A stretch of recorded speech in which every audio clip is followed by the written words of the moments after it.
mehed ei nuta. Selle eest, et mehed ei nutaks, kannab hoolt Unibet, mängijatelt mängijatele. Tere kõigile, kes meid vaatavad ja kuulavad, ükspuha mis ajal, ükspuha mis vidinast. Mehed ei nuta eetris, Tarmo Paju Delfist. Tervist. Eriagent Peep Pahv kuskiltki. Ei tea, kus ta tegutseb praegu. Eriti viimasel. Tervist. Jah, viimasel ajal jah. Ja ta agendi kohta sa ei peagi teadma, kus või mida ta teeb. Vaatasid eile ETV-st dokfilmi, kuidas seal mehed käivad, ütleme, ühes riigis, teises riigis seal, ütleme, saatkonna varjus asju ajamas. No, kogu aeg. Ja millegi varjus asju ajamas. Ja Jaan Martinson Delfist, Eesti Päevalehest ja igalt poolt mujalt. Täna on siis 1. aprill ja kellaaeg on 11.00, näitab 01. Nüüd, et naljapäev küll, aga me ajame nagu alati siin ääretult tõsist juttu ja mingit nalja meil siin. Mulle võid isegi meelde, kas Delfis traditsiooniline 1. aprilli naljade mingi rubriik on ka avatud või? Ikka, naljablogi, jah. Naljablogi või? Kolmekas toob kodumaale Taylor Swifti, Star FM kolib Poorale. Ja Hirno Erneks ütleme niimoodi. Ja Jukka Toiala tuli Maaülikooli meeskonda, aga ma ei tea, kas mängijana või treenerina. Seda ma ei saanudki aru. Niisugused asjad on. Võimsed asjad. Ja võimsed asjad. Siuksed asjad juhtuvad. Boat Drive on jõudnud Eestisse. Mis asi? Boat Drive. No nagu rääkisime siin Boldi tõuksidest ja Boldi rendiautodest, nüüd saad siis laeva ka rentida. Jah. No mis ka mitte. No absoluutselt. Ja sul oli midagi ütlemist nende mopeedide asjus, et mis on ilusad punased. Ütleme, eetri väriselt oli päris pahane. Ma just arvan, et ma nüüd tulen Tallinnasse. Täna äkki... Ei no sa saad siit pärast saadet kohe võtta. Lähen lõunasöögile äkki, istun mõne mopeedi selga ja sõidan sellega. Kindlasti seda mööda kõnniteed sellega. Seal oli mingi piirang ka minu arust. Kaalu massi piirang oli see. Ma ei ole Peep kindel, seal on kindlasti mingi oma vastutus, et kui sa ma tõuksiga olen sõitnud seal linna vahel. Olen kunagi noorena. Kas sa Bolti tõuksiga oled võtnud linna vahel või? Bolti tõuksi olen ikka võtnud, jah. Nii, no ma olen ka. No mis see mopeed, siis see nagu rohkem närvi jääb? Ei no see mass, esiteks see mass on läinud nagu nüüd selles mõttes paljuks ikkagi, kui sa võtad, et enamiks kohtades ei ole nagu eraldi rattatee ja siis kõnnitee, et on üks tee, kus kõik liiklevad on ja siis jalakäijate jaoks. Sellega ei tohigi, mis kõnnitee liigelda, et see? Ei, vastupidi, kui sul on nagu põhimõtteliselt üks tee, kus on nii jalakäijad, jalgratturid kui tõuksijuhid, kui kõik iganes, siis nad sõidavadki kõik seal läbi segi. Ei, see mopeediga ei tohi sõita see? Ei tohi, jah. Miks ei tohi?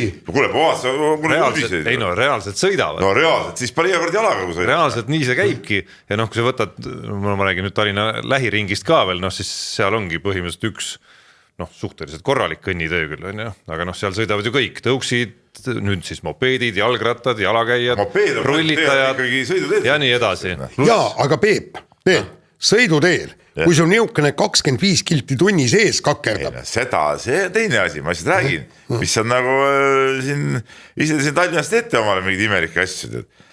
Mul Vasalemma seal ühtki seda mopeedi seal niimoodi võtta. Ja teine asi... Mul ei ole kastiratteid seal õnneks. Mina mäletan... ära erandada nii nagu Delfi toimetuselt tehti.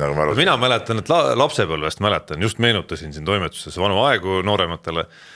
Kuskil 80-ndatel lõpp äkki oli see aeg, kus ka tulid mingid minimopeedid. Te kindlasti mäletate. See oli Riga mopeedi üks versioon. Suhteliselt madalad, natuke suuremad võib-olla kui see siin linnas. Nad olid täpselt sama mootoriga, mis tavaline mopeed, et ta lihtsalt oli nagu mini raami peal ja see oli ikkagi nagu tavaline säärekas, aga ta oli lihtsalt, ta oli siuke väike ja madal. Ma ei mäleta küll neid, 82 poole. No nende koht ikkagi nagu autoteel, olgem ausad.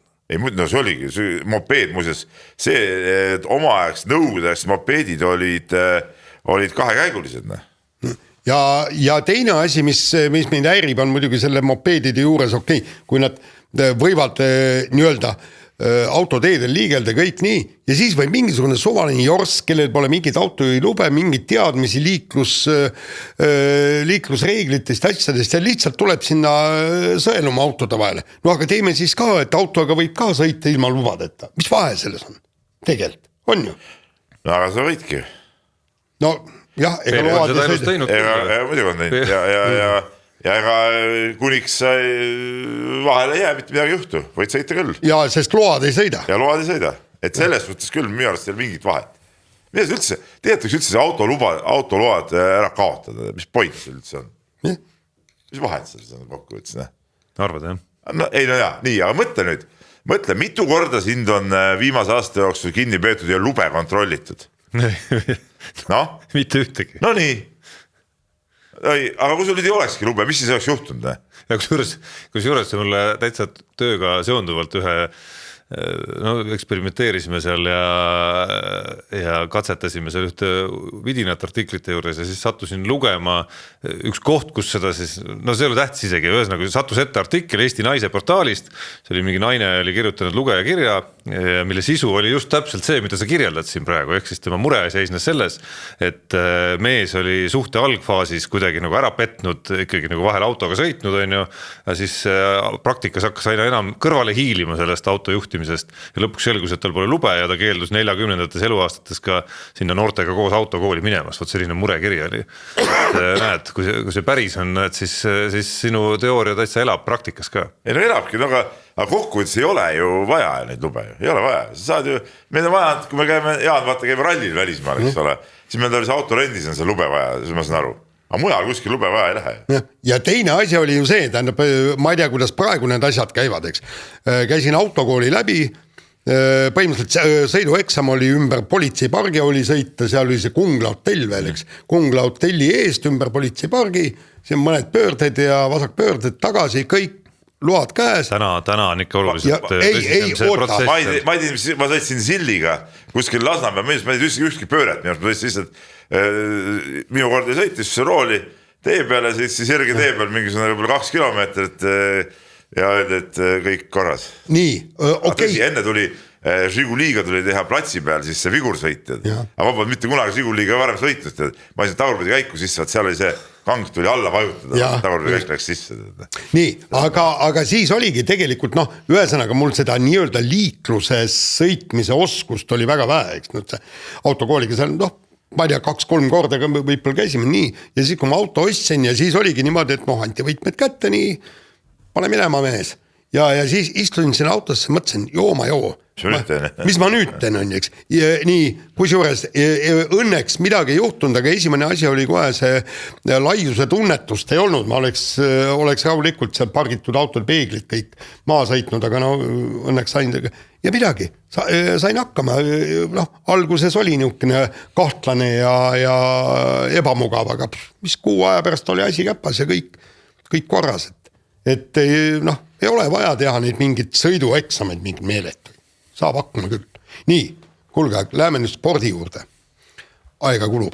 Mis sport meil on siis? Meil on sport, ma vist võin minna nii pikemaks aeg suitsu tegema või mulle tundub siin mulle tundub, et see on just teema, kus sinu jaoks asjad on nagu eriti selged. Sinna jõuame võib-olla küll. Ja, aga räägime siis korvpallist, et Kalev Cramo jõudis kenasti Eesti-Läti ühisliiga poolfinaali, küll sinna ei jõudnud Tartu, aga siin on teemadesse kirjutatud, et dramaatilisel moel sai Kalev Cramo 1 punktiga, eks ju, võidu Liepest kätte ja seal oli siis süüdistati Läti kohtunikku, kes omadele mäkra mängis siis või? No vastab tõele muidugi minu arust. Ei mäkra, see on siuke asi, et ka ei tea. No tegelikult oleks muidugi see vea vilistamata jätta, aga Kalev rünnak ju tegelikult kestis, et tas võidi sama kord tulla, et seal niimoodi nagu ütelda ei saa, et eks need viled seal natuke kergelt lõpus puhusid, aga mis kokkuvõttes, mis saab selle vastu olla, et need Kalev Cramo kasuks nagu puhusid. Jah, õnneks selle saatusliku vile, mis siis Liepa vennad ikkagi nagu ikkagi väga kettas sajasid, ma saan aru, et seal ikkagi asi ei piirdunud sellega, mida ekraanilt näha oli, ehk siis seal nende juhtiv mängumees käis seal ikkagi päris agressiivselt kohtunike nina all ja treener vist ka, et see jõudis vist klubi ametliku sotsmeediasse veel isegi mingite postitustena ja mingid fännid seal olid vist füüsiliselt isegi natukene ei väidetavalt, see ikkagi ei pidanud paika. Ei pidanud paika, okei. Ma kuulsin niimoodi. Et no ühesõnaga seal läks nagu päris teravaks ja veriseks asi, et noh, see olukord ise jah, ega enamik kohtunikke ilmselt ei oleks võtnud seda viga seal ära, aga noh, selles mõttes eks seal jäävad nagu oleksid õhku, et nagu sa ütlesid, see olukord iseenesest ju jätkus ja ilmselt oleks päädinud sealt mingi üsna korraliku viskekohaga siiski, kui söötleks ju välja. Söötleks välja, aga no seal, seda on raske hinnata, sest et seal kuniks Kaugainen selle palli kätte sai, siis oli vile juba minust kõlanud ja see kaitste mängid, see on nagu raske vaadata, kui hea koht oleks olla, aga kindlasti oleks Kalev sealt saanud veel päris, ma usun ka päris korraliku viske, et noh, läks nii nagu läks, ma arvan, sellele ei ole mõtet väga isegi nagu peatada, minu arust küsimus on rohkem selles, et tegelikult noh, ütleme, Liepa tegi sellest seeriast ikka päris kõva seeria, nii mõned mängud olid ju tegelikult päris kõvad, et ega see kodumäng oli juba selline, kus minut enne lõppu oli ju vist, ma ei tea, 1 punkt vahet, kui ma õigesti mäletan ja siis Tartus, mis Tartus seal Liepas peetud mäng oli ka ju tegelikult ikka nende kätes juba vahepeal, aga eks see on tihti nii, et tugevam võistkond ikkagi siuksed mängu lõpud võtab lihtsalt ära, no nii ongi ja nii see seal oli seekord ka. Sest no tegelikult, olgem ausad, Liepal jäi ju veel ju seal, mis neil jäi, mingi 4 sekundit või midagi, mis on jumala pikk aeg ju tegelikult, eks ole. Aga nad ju ei saanud seda käsipändi peal viskel, et ei saanud ju midagi tehtud selle aega, okei, time out'i enam polnud, aga midagi asjalikku seal ka ei sündinud tegelikult. Aga no mis ikkagi sellest mängust on nüüd muidugi aega läinud üksjagu ja päevi mööda, et see ei ole nii eredalt enam silme ees, aga noh, ma mäletan seda emotsiooni, kui ma nüüd meenutan konkreetselt seda mängujärgset õhtut ja hommikut, siis isegi selle vile asemel, mis seal salata, esimene jututeema, mis toimetuses siin kas või mõne sporditoimetuse kossuhuvilisest liikmega tuli üles võtta, sa ütled ka, et tugevam võtab oma Kalev Cramo on suutnud seda läbi hooaja väga palju teha, korduvalt on tulnud rasketest seisudest välja juba hooaja algul, mäletad LU-ga maadlesid siin Kalevi spordihallis ja sealt edasi neid nii-öelda kätte saadud mänge on päris palju, meie enda karikafinaal näiteks ja kui sa nüüd võtad need 2 Liepaja kohtumist, kus need lõpud ikkagi samamoodi võeti tasavägise mängu järel ära, noh siis midagi ei ole öelda. Ega liiga sage see vaatepilt ei ole, et me näeme ühte 19-aastast kutti, kes lõppkokkuvõttes otsustavatel minutil selle vormistuse, ütleme, peaarhitektiks osutub, pean silmas siis Stefan Vaaksi eelkõige, et päris ühest küljest ebatavaline ja teisest küljest ikkagi päris uhke vaatepilt, olgem ausad. Mängumees, ei no selles suhtes ja ta on võtnud enda peale need lõpud, see nagu näitabki ära, mis selle mehe tase või ütleme vaimne pool on, et eks see mängu lõppude enda peale võtmine lahendamine tähendabki seda, et sa oled vaimselt tugev, sa oled enesekindel, sa ütled palli siia ja ma lähen ja teen ära ja siis üldjuhul tulevad asjad välja ka, et noh, ma saan oma meeskonnast paralleeli tuua, et kui meil oli Kasemets siuke mees, kes võttis alati need lõpud enda peale ja tihtipeale lahendas ära ka, siis oli elu nagu palju lihtsam ja kergem, eks ole, et nüüd Vaaks teeb seda seal Kalev Cramos, noh tavaliselt ei ole need kõige nooremad mehed, need, kes seda teevad, aga kui vaatad praegust Kalev Cramo koosseisus juba mõtled, et noh, aga kes siis veel, kui mitte tema, eks ole, et praegu see tundub juba, ütleme seal Liepa mängus, see tundus juba täiesti loomulik, et tema peale need lahendused jäid. Jah, aga ütleme kuskil, ma ei tea, 4 kuud tagasi võib-olla ei oleks seda sellise kiirusega kujutanud ette. See ongi mängi areng. Seesama kontrast näiteks, ta tuli satsi, okei, seal Suuroru igastus siis selgelt mõjutas seda, mis rolli temalt lõpuks ka nagu oodati, aga kui sa nüüd paned nagu 2 kõverat kõrvuti, Stefan Vaaksi tulek ja Leemet Pökler, kes seal näiteks kogu aeg on ju olnud, noh siis põhimõtteliselt sellises virtuaalses rotatsioonis ja vastutuse võtmises Vaaks tuli ja tuhises teisest mööda lihtsalt. Tuhises sealt kõigist mööda praktiliselt, Jaa, aga lihtsalt seda on ju ammusest ajast ju räägitud, sellest on ka ju artikleid kirjutatud ju see, et seal ühed ongi mängumehed, nad tahavad otsustada neid mänge. nad tahavad seda palli saada, nad tahavad olla tegijad, see on nende jaoks täielik adrenaliin ja seda kõikidel mängijatel ei ole. No see, võta korvpalliromaanist ka, vaata, kui see keskmängija, sa ju peidad kogu aeg ennast pikkade taha ära ja kõik niimoodi, et jumala pärast mina seda palli ei saaks. Otsustaval hetkel. Seal vist see öeldi küll Lipsole, mis oli ilmselt ebaõiglaselt öeldud sel hetkel. Aga siin mul tuleb meelde enda spordiajakirjaniku ajast ma isegi julgeks arvata üks mälestusväärsemad artiklid, mis ma kunagi kirjutasin, oli pärast Aivar Kuusma karjääri.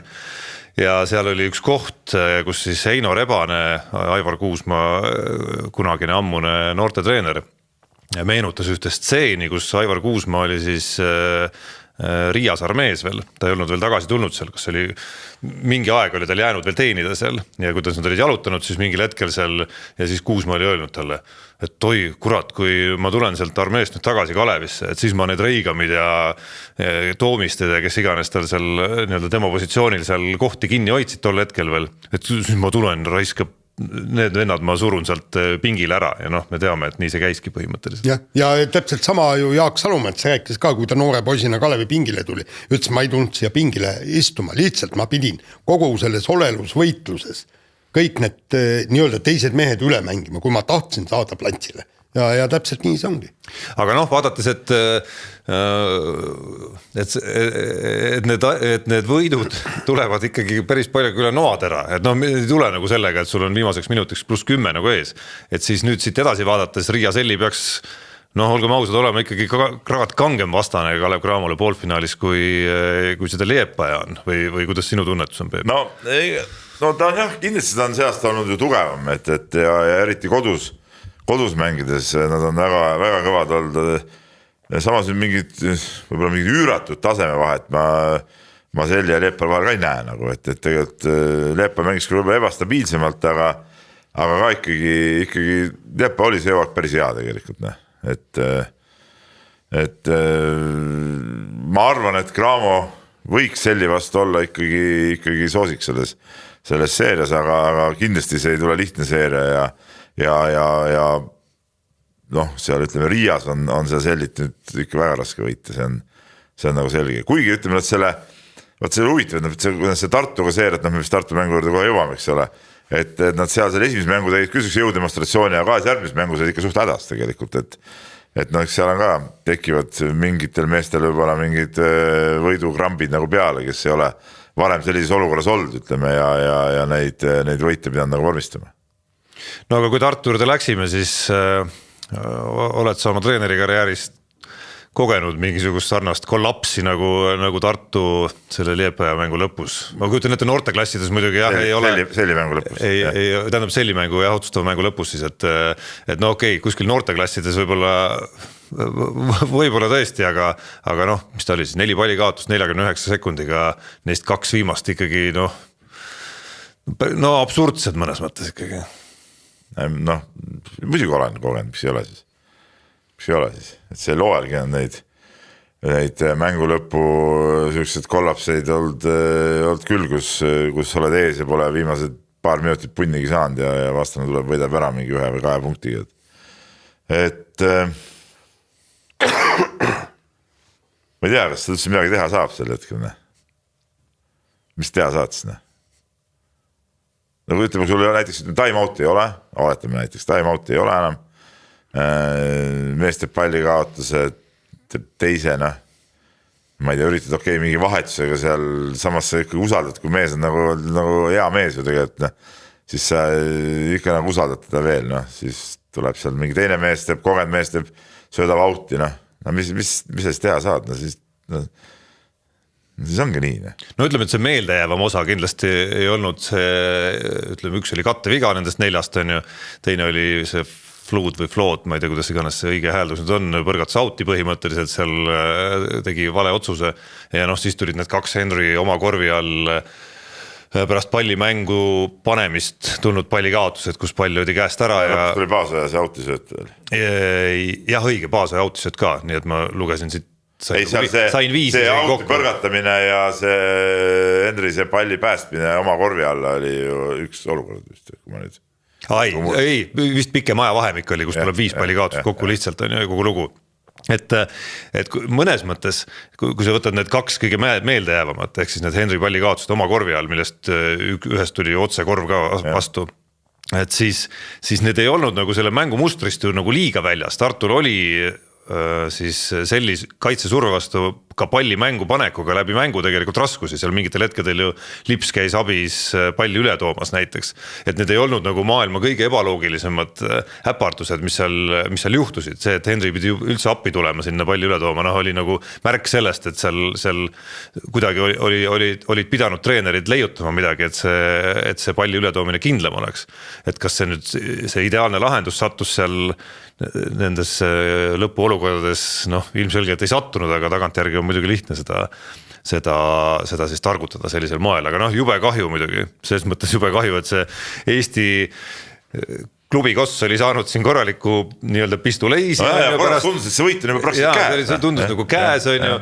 ja see oleks nagu teinud selle lõppvaatuse nagu nii ilusaks, kus sul on 2 tükki omavahel lähevad kokku ka veel, ehk siis garanteeritud on Eesti-Läti klubide finaal veel, kõik läheb nagu lepas reega, vähemalt nagu sellise ilusa lõpuni, kui mõelda nagu liiga kui terviku huvides. Ja seda muidugi, aga Tartul on see selles suhtes ikkagi väga valus löök, et arvestades nad ikkagi alustasid ju hooaega siin suurte eesmärkidega, eriti mis nagu Eesti liigat puudutab, korralik eelarve, nüüd ütleme, alustame kõigepealt selles eurosarjas ei läinud üldse nagu hästi. Läks halvasti, ütleme otsa. Läks halvasti Eesti-Läti liigas ka, ja vaata, kui palju maksab see üks mäng, see üks õnnetu ellu kaotus tegelikult ju võis ju praegu rikkuda kogu Eesti-Läti hooaja neil ära, et kui see üks mäng läheb niimoodi lappesse ja sa ei saa seda kätte, siis sa langed oma loogiliselt 4. positsioonilt, mis oleks saanud koduväljaku eelised ja vast kergema vastase ja nii edasi. Sihukese kohta, kus sa mängid tõesti ebamugava selliga ja raske seeria ja kukus sealt välja, siis ütleme selles Eesti-Läti liigas ka siis nagu tühjad pihud, eks ole, ma ei usu, et lihtsalt play-off'i pääs neile nagu mingit raudust pakub, siis on ikkagi päris julm. Julm jah, ja samas need 2 mängu, mis nad tegid, nüüd 2. ja 3. mäng, tõestasid taas kord, et neil on täielik võimekus olemas teha siin kodusest finaalist väga korralik seeria ja miks mitte võita seda. Jah, nii on jah. Kui nad suudaksid võita nagu ära ka vormistada lõpus ja mitte maha mängida. Ja absoluutselt, neil on see sats on ju küll ju tegelikult, sats on ju küll, ei saa ütelda midagi, et neil ei ole võistkond või pole mehi või pole komplekteeritust, see eesliin on mingi ülivõimas, eks ole, küsimus võib-olla see tagaliinis rohkem, et mis ja kuidas, aga seal on olude sunnil, eks ole, mingid mehed on ära läinud, kes vigastada saanud, mingid vahetused, aga eesliin on nagu ikkagi ju selle liiga ja ka Eesti liiga mõttes ikkagi väga-väga kõva. Ja aga ka selles tagaliini mõttes see konkreetne selliseeria, need 2 viimast mängu eriti andsid ju pigem lootust, et see sama viimane Legionär Flood, et tegemist on mängumehega, kellest saab abi olema neil Eesti liiga play-offis.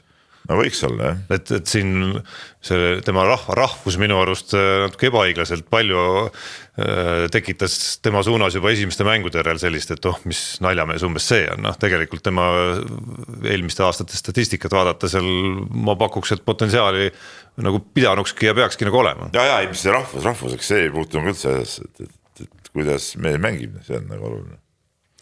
Nii, mis veel Kossust? Kas räägime sujuvalt koondise jutte või läheme siin personaalia juurde? No rääkige koondise jutte, ma vaatan, et EM-finaalturniiril kõik võidetavad vastased, Serbia, Läti, Tšehhi, Türgi, Portugal, põhimõtteliselt ütleme niimoodi, et võib-olla Serbiaga võiks minna pusimiseks. Ei mis Kristjan Kanguri ütles, et me oleme siin Serbiat ju võitnud. Ja ei, siis ikka ei ole, aga ma ütlen, pusimiseks võib ju minna, aga Ei huvitav alagrupp, minu arust on väga lahe alagrupp, et siuke, ütleme edasipääsu lootus on siuke 50-50. 50-50 või? Okei, ma ei ole kindel, et ta 50-50 on, kui ma peaks kihlveokontor olema ja panuseid mõtlema, siis ma arvan ikkagi, et alla 50. Ei, sellest, et sa võtad nagu see, kui ma päris matemaatikasse lähen. Jaa, sa lähed matemaatikasse ja mõtled nii ja naa, eks ole, ütleme, see on see, et kui me tahame üldse kuhugi jõuda, siis me peame Portugali võitma, see on nagu see on nagu selge. Aga ei ole lihtne, aga ärme unusta, et see on väga korralik sats. Ja sealt on mingi NBA mingi vend ka tulemas, kelle nimi mul praegu meelde ei tule, sina küll mäletad peast. Q-tähega oli. Jah, et see ja nüüd on järgmine variant Tšehhi, mis sõltub sellest, et kas Satoranskit, Veselit nagu on mängimas või ei ole, et kui neid ei ole, siis võiks nagu variandid olla. Kui nad on, siis on muidugi raske, ütleme Türgi, Serbia, Läti on ikkagi, ma arvan, tänasel päeval ikkagi grammi võrra kõrgemal tasem, muidugi seal oleneb ka Türgi puhul ja et keda nad nagu kokku saavad, aga ma arvan, et ikkagi EM, küll nad ikka sinna mingid mehed kokku tulevad ka, kes suudavad mängida, Serbia, ma ei tea, teaks Jokits tuleb, võiks tulla küll, tahaks Jokitsit oma silmaga näha nagu mängimiseks ägeda. See oleks iseenesest äge jah, et kui võtta nüüd nagu loosi hindamine kuidagi gruppide kaupa, mis seal variandid üldse olid, Läti oli paigas niigi. Esimeses grupist sportlikus mõttes pole vahet, olgem ausad, et kõik, kes sealt tulla said, on ikka ühest küljest ägedad ja teisest küljest sportlikult väga rasked, kuigi võib-olla mingi kiusatus oleks öelda, et äkki Hispaania oleks kõige hammustatavam, aga see nüüd nagu ei ole päris kindel. Ütleme, need protsendid on siiski kuskil seal lähemal 0-le kui 50-le, ükskõik kelle puhul me seal mängime. Serbia puhul väikene selline, kuidas öelda, spordiväline vürts on ka veel juures, kui serblased tulevad siis nagu Lätti ja nii-öelda nagu pro-Ukraina eesliinile, et mine tea, mis seal fännide leeris või kuskil veel toimuma võib hakata. Aga staari jõudu, kui puhtast korvpallist rääkida, eriti kui Jokic tuleb, on muidugi seda põnevust nagu kõvasti. Sellest grupist, loosigrupist, kus tuli Türgi, saime me ilmselt, ma arvan, kõige raskema versiooni, sellepärast, et nii palju kui mina lugenud olen, siis kisub ikkagi väga sinnapoole, et Ergin Ataman on saamas sinna ikkagi nagu väga korralikult staare kokku seal ja see võib olla täiesti nagu tiitlinõudleja sats, kes lõpus kokku pannakse. Nagu treener, siis juba mõned mehed juba sellepärast juba tulevad austusest tema vastu. Ja et need on nagu justkui nagu sellised raskemad versioonid seal, kui rääkida sportlikust õnnest. Tšehhit ma lootsin just nimelt sellest samast konkreetsest grupist ja just nimelt samal põhjusel, et ma ei ole kindel, kui kindel on Satoranski ja eriti Veseli mängimine, kes on olnud viimastel kuudel päris tõsiselt vigastatud ja mingisuguse lollaka vigastusega, kus Barcelona leerist tuleb kogu aeg juttu, et ei saada nagu päris täpselt selgeks ka, et mis siis täpselt viga on ja kuidagi see asi nagu ei parane seal. Et kas ta tuleb, mis vormis ta tuleb ja nii edasi, et see on päris suur küsimärk ja viimases grupis oli siis Portugal versus Rootsi ja ma ei tea, minu tunnetus on vaadates neid nimekirju küll, et Rootsi paberil on tugevam meeskond kui Portugal, mitte et Portugal väga nõrk oleks, aga Rootsit hakata seal üksi pulgi lahti võtma, siis see, ma ei ole isegi kindel, kas Eesti oleks soosik selles kohtumises.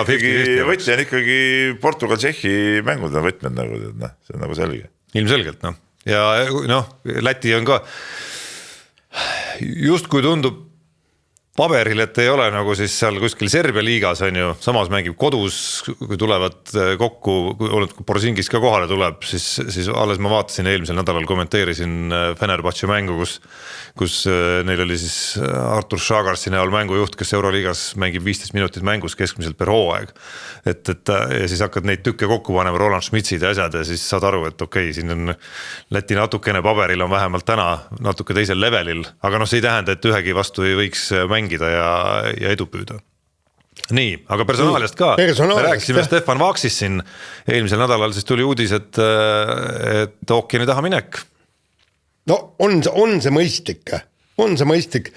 Nüüd on see, et ookeani taga, nagu ma just täna kuulsin ka, et meie Eesti ülikooli korvpallurite puhul, et need rahakraanid on ikka päris vapralt lahti tehtud, et kui see Vaaks seal midagi korda saadab, seal USA ülikoolis, siis ta taskud ja pangaarve ikka täituvad ka, et ei ole nii, et oled vee ja leiva peal. See on ikka päris pöörane, mis seal nüüd nende viimaste aastate reeglite muudatustega lahti on läinud, et täna hommikul just Henri Veesaare sinna üleminekuportaali kajastavat ühte artiklit lugedes ookeani tagant oli seal välja toodud, kuidas kuidas seal mingite ülikoolide need nii-öelda nill-eelarved per hooaeg ulatuvad kusagile 8-9 miljoni dollari kanti. Noh, me räägime meie mõistes, on see sisuliselt ju palgafond. Ehk siis me räägime nagu Euroliiga tasemest, mitte päris Panathinaikos ja Olümpiakos, aga ikkagi Euroliiga teise poole tasemest, ja noh, see raha reaalselt kulubki peamiselt siis nendele mängijatele ja eriti veel staarmängijatele, nii et me räägime seal juba sellel tasemel meeste puhul seal, noh, Kriisa puhul on spekuleeritud siin poolest miljonist aastas umbes, et me räägime sellistest suurusjärkudest juba see draftivalik Cooper Flagg, kes suurim staar on siin peal USA's üldse praegu, seal räägitakse umbes 5 miljonist per aasta ülikooli korvpallis. See uskumatu, eks. Ebareaalne, tundub nagu, et mis asi, mis kuradi liigad üldse on, niisugused rahad on, no see nagu meie jaoks nagu nii kauge ja nii võõras asi. Aga meie jaoks on see päris karm, no selles mõttes Euroopa korvpalli jaoks on see ikka nagu jõhkralt karm, et kellel peaks olema, Peep, sa võid südamist treenerina tunda ükskõik mida, aga oleks sul südant öelda mõnele oma õpilasele, et kuule, jäta see raha nüüd küll üles korjamata, mis sa sinna ikka lähed, noh? No jaa, ongi, noh. No ei ütle ju. Ei, muidugi ei ütle, noh. No jaa, aga seal... Maaks ütles ka, et kui võimalik elu ära kindlustada, siis miks mitte minna, eks ole. Oli kuskil intervjuud. No plussid loomulikult käivad sinna juurde, et kui hästi läheb, satud õigesse kohta, ise oled tubli, siis on see väga korralik koht, kus purjetada edasi NBA-sse ja areneda muidugi korvpallurina ka, et me ei räägi ainult, et sa lähed raha korjama, aga sa saad ju kõik eeldused lisaks haridusele sportlasena tõusta kuhu iganes, on ju. Küll aga natuke veider on nagu see, mis me räägime sellest kergriisast, et see, ma ei tea, mis 6. hooaega alustab seal juba, et need on niisugused veidrad reeglid muidugi, mis nagu see ei lähe nagu selle üliõpilase asjaga nagu enam nagu kuidagi kokku ja see ülikoolide vahetamine, minu arust kõik nagu, no ma räägin asjast, millest nagu tõesti nagu midagi eriti tea. See on selle sama raha teema tulema. Jaa, ma saan aru, aga kui sa õpid ühes ülikoolis mingit eriala, sa lähed teise ülikooli sama eriala õppima või? No jaa, aga miks mitte, Eestis ju tehakse ka niimoodi ju. Käid ju Eesti ülikoolist, käid vahepeal vahetusüliõpilasena kuskil Kopenhaagenis, tehakse ka ju. Et täitsa ei ole ebatavaline asi iseenesest, jah.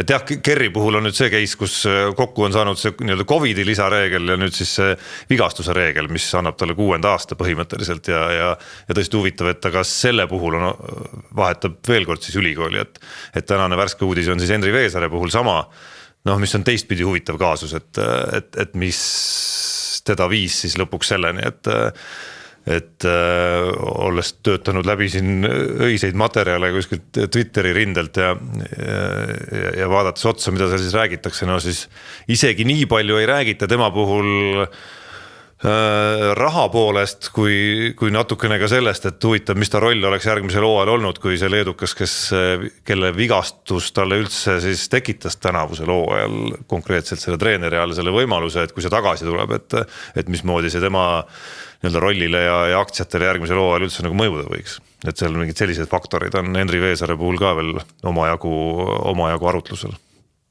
Et võib-olla tal ka mänguliselt oleks hea teha veel järgmine samm, saada seal veel rohkem palli, veel suuremat rolli, teha veel otsustavam samm NBA suunas, võib-olla täitsa õige mõte. Aga kindlasti rahakotile ei mõju ka halvasti. Nii, vahetame teemat, läheme jalgpalli juurde. Eesti jalgpallikoondis Jaanit tsiteerides tuuseldas Kišinjovis Moldovat. Ei, Moldaavia oli vist algversioonis ka veel 3-2. Peame vist üsna positiivse hinnangu andma ikkagi esimesele koondise aknale või? No võit tuli koju, see on kõige tähtsam. No päris viit ikka panna ei saa, sest et Iisraeli... No 4 ikka. No 4-, ma arvan siuke. Et 2 mängust 1 võit. No okei, ma arvan, see on tead Eesti jalgpallurist normaalne tulemus, et kuigi te nägite ka seda Moldaavia mängu või? Ikka. Jaa. Ma ei näinud. Moldaavia mängu. No ei nägime ikka muidugi, no selge, et seal ju kohe kerisid lihtsalt mingid olukorrad läbi ja mul selleks mängu üldpilti nagu ei olnud, aga ega see midagi lihtsalt ka ei olnud kokkuvõttes, et korraks nagu tundus juba, et no ma jälgisin seisukäiku otseblogi, et tundus, et punane kaart teistel ja 2-0 ees, et asi tehtud, aga siis läks ikka teravaks ka veel lõpus, et see nagu et nad selle ära hoidsid, see on muidugi siuke boonus. Mängu üldpilti mõnes mõttes oligi väga raske hinnata, kui sa kohe, mis ta oli 5 minut või millal see Eesti arvulisse ülekaalu sai, noh, selge, et see mõjutab sul kõigepealt mängupilti, siis oled sa 2-0 ees ja annad siis mehe tagasi ja siis elad nagu mingi teistpidi šoki läbi, et noh, selge, et see omab see 2-0 ja äkitselt võrdseks saanud koosseisud annab jälle mingisuguse oma asja mängupildile, et ma arvan, kõige ägedam selle mängu juures oli ikkagi see, et seal kõige nõmedamal hetkel, mis tekkis, kui see 2-1 ikkagi tuli, oli ikkagi meil vastus olemas, see ma arvan oli kõige ägedam asi. 3-1 saad ära. Et see oli nagu kõva sõna. Ja mis on eriti tähtis on see, et millega meil on olnud alatasa probleem ongi ju see väravate löömine. Aga nüüd me lõime kenasti 3 tükki ära ja see, et nüüd... Üks oli mõnus kingitus muidugi, aga... No vahet ei ole, tüüpiline hoovi jalgpalli õlaga sealt suskad siis. Ei, no ma mõtlen see, et see väravas sees oli sel hetkel. See ikka juhtub. Ikka patserlik viga. Ei no, mis asja. Ei no, aga see on kuigi okei, nädalavahetusel oli siin Eestikatel ka ju Valner tõrjus palli, siis tõrjus oma jalge vahelt väravasse põhimõtteliselt. Ja kogenud mängija, eks nägi, et väravaht on sees poole ja hakanud temast mööda lööma, lõi täpselt kenast sülle värav olemas. Muidu oleks käe ette saanud äkki, enne värav. Välja pool kuidagi, just jurutab poole. Nii, ja teine asi on see ka, et siin siit-sealt olevad kommentaarid, no mis viga mängida, kui sa oled ikkagi ühe mehe võrra ülekaalus algus, aga see on jalgpallimäng, kenasti punane meelitati välja või meelitati või igal ju nii ta läks ja... Ei no see oli ju konkreetselt hea soorituse tulemus oli see, et see vastaste punane kaart erinevalt siis sellest meie Palumetsa punasest kaardist või kollasest on ju. Jaa, aga selle Palumetsa tegelikult, kui sa 5. minutil annavad kohtunikud punase kaardi, eks, ja see ei olnud nii ilmselge punane, sealt isegi kui oleks... Ei no oli ikka, kui sa lähed seal otse väravahi peale, siis antakse ongi kindel punane. Jaa, ei, ma saan aru, aga kui oleks kollane, siis Ei, seal ei ole ju teisipidi mõtlemist isegi. Palumetsa puhul oli küsimus, kas oli vaja see kollane anda uuesti või mitte. Aga seal, kui see esimene peale, ma kogu aeg ootasin, millal meie mees saab punase. Et ma mikski pärast arvan, et kohtunikul kuidagi niimoodi sisetunne ütles, et mingil hetkel me võitsime võrdsustada seda seisu. Et kohtunikud vaheajal riietusruumis pidasid nõu, et kurat... Ei, see on puhtalt alateadlikult, sa võib-olla sul isegi mõte selle suunas ei tööta, aga sa tegutsed alateadlikult, aga nii ta läks ja põhimõtteliselt hoidsime ära, eks 3. lõime, üks löödi veel vastu, aga lõpuks hoidsime ära, kõige tähtsam on see, et meil on 3 punkti kaupa. Ei, see on kõige tähtsam on see, et meeskond nagu mängib, see on nagu mängib lihtsalt, et ma arvan, et seda võib küll ütelda, et see treeneri vahetus ja ütleme see üks värske veri, mis on seal igal pool nagu tekkinud, et see on igal juhul nagu kasuks tulnud, see on nagu selge ja et see esimene mängu kaotus, okei, ta oli kehv mäng, see esimene ei olnud hea mäng. 1-2 Iisraelil ei ole nagu mingi lootusetult halb. Ei ole lootusetult halb, aga mäng oli kehv. Mäng ei olnud nagu hea mäng, aga ma ütlen, üks puha, keda Eesti koondis praegu väljas võidab, siis see võit on igal juhul nagu hea, see on ka nagu selge. Jah, ootame järgmist tsüklit. Nii, aga lähme edasi vehklemisteemadega ja siis Eesti EP naiskond käis siis Marrakechis MK etapil, sai teise koha ja individuaalselt siis Katrina Lehis sai pronksi ja loomulikult Jaan suutis kohe ülitada segase võitu artikli, kus räägiti uuest eufoorilises toonis uuest tõusust ja nii edasi ja et kõik on nüüd nagu ilus. Ei, aga tegelikult ma ütlen ausalt, eks ma olen neid eelmisi, kui ma võrdlen seda eelmise turniiriga, kus see oli, kas Budapestis või Barcelonas, ma ei näe, kus seal oli, kui ankurnaisena tõesti Katrina Lehis hakkama ei saanud, siis siin ta vehkles ju Itaalia vastu täiesti briljantselt ja mitte midagi teha ei ole, okei. Hiina vastu niivõrd, aga ta sai ju Hiina vastu -5 kaotusseisus ka selle matši enda kätte, aga ta tegutses tõesti nii hästi ja kindlalt, et... Ei, ma olen Jaan kõigega nõus, aga ma lihtsalt, see vehklemine natuke siuke, kuidas ma ütlen, ebastabiilne spordiala, olgem ausad.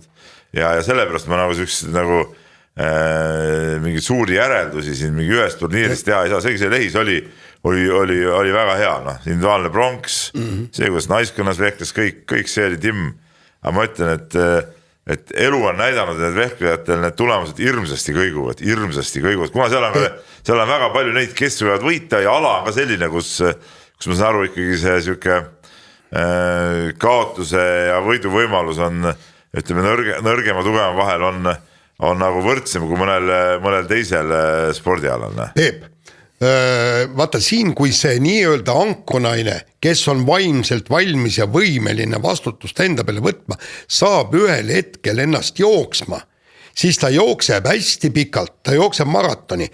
Võta see, Irina Emrich oli 10 aastat, praktiliselt 10 aastat ankonaine kogu aeg ja jah, ta kaotas matše, ta sai valusaid kaotusi, aga ta enamasti võitis ja seal oli ju see, tal esialgu olid ju noored, eks, Beljajeva ja Kirp olid, tema satsis pluss Kristiina Kuusk, nende ülesanne oli hoida seisu sedavõrd, et Emrich saaks -2, -3 pealt, sealt ta roni välja. Ja ei, see on selge. Just, ja kusjuures ta vehkles pikalt, ta sai ühel hetkel selle kindluse sisse ja nüüd ongi, mis meil on ülitähtis on see, et Katrina Lehis saaks samamoodi selle kindluse sisse ja järgmised 2, 3, 4, 5 aastat meil on vaja täpselt samasugust ankurnaist. Varem ka ankurnaine olnud, et see ei ole mingi... On, aga nüüd... Ta oli ju ka olümpial, ma tuletan sulle meelde. Ja oligi, aga vahepeal tuli see periood, eks, vigastused, see ja kõik ja siis oli ju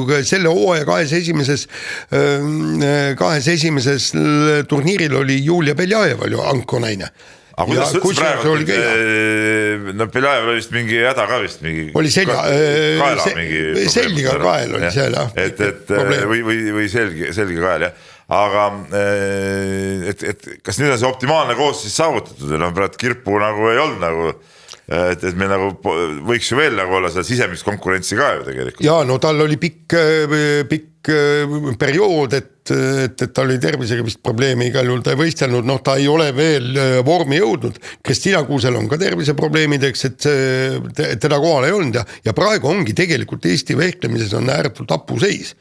Meil ongi praegusel hetkel, tänasel hetkel ongi meil 4 vehklejat, punkt. Rohkem kedagi Aga nool neiu tegi ju ka päris hea. 16-aastane Julia Trünova, kes tegi väga hea sooritus. Absoluutselt, jõudis põhiturniirile, aga vaata, sealt ongi kõige noorem naiskonna liige Katrina Lehis, 30-aastane. Oota, Jaan, aga nüüd ongi see küsimus, et kas ei peaks kuidagi arvestades seda koondise vanust, ütleme, kas ei peaks mingitel turniiridel üritama seda Trünovat sinna kuidagi nagu juurde nagu nikerdada või andma talle nüüd nagu alaliidu poolt ka võimalusi, et ta saaks MK-etappidel käia alaliidu kulul, mida praegu ei ole, praegu käisid oma kulude kirjad. Just, ja absoluutselt peaks seda tegema täiesti raudselt, sellepärast, et meil rohkem olema, vaatasin viimase 5 aasta jooksul, on meil noori tüdrukuid käinud MK-etappidel ka sel aastal, nii Budapestis kui Barcelonas on käinud proovinud, nad ei ole kunagi põhiturniiril pääsenud. Nii, ja nüüd tuleb see 16-aastane Trünova, eks, ja saab sinna nüüd. Tegelikult ma tahaks ja loodaks, et Helen Naukas, tema treener, oleks Trünova puhul veidi paindlikum ja installeerikski ta nüüd üha rohkem täiskasvanute hulka, sest meil on vaja... Hea küsimus see, et kas alaliit on valmis seda kulu katma? Ma arvan, et praegu käisid oma rahadest, nad olid seal laagris ja võistlesid kõik oli oma kulude peal. Jaa, ma tean, aga see küsimus tuleb alaliidu lahendada. Ei, see ongi see. Ja loomulikult, mis mõttes paindlikum. Ega Nelis Naukas saab ise olla ju asja juures ka, kui ta on koondise juures. Lehisega oli ju see, et enne ta täiskasvanute turniiri vehklema ei hakanud piiri taga. Tallinna, kuni tal on juuniorid. Sa ju näed, nad ju praegu käisid juba väljas, sellepärast käisidki, et eks ta ka oma neid vaatleid natuke muutnud võib-olla. Jaa, ei, absoluutselt. Point ongi, mu jutu mõte ongi see, et see koondis ei jääks nii suletuks, et võib-olla sellepärast meil ongi neid, pole noori peale tulnud, et võib-olla pole nagu väga ligilastud, et võib-olla peaks nagu seda nagu ringi vaatama, et kas see pool vägisi neid nooremaid sinna juurde nagu tekitama just, et nad saaks käia nendel MK-etappidel, saaks käia seal koondise laagrites ja nii edasi, et neil oleks ka see asi nagu tagatud, see on alaliidu küsimus, see asi ära lahendada. jah, ja loodame, et nad lahendavadki.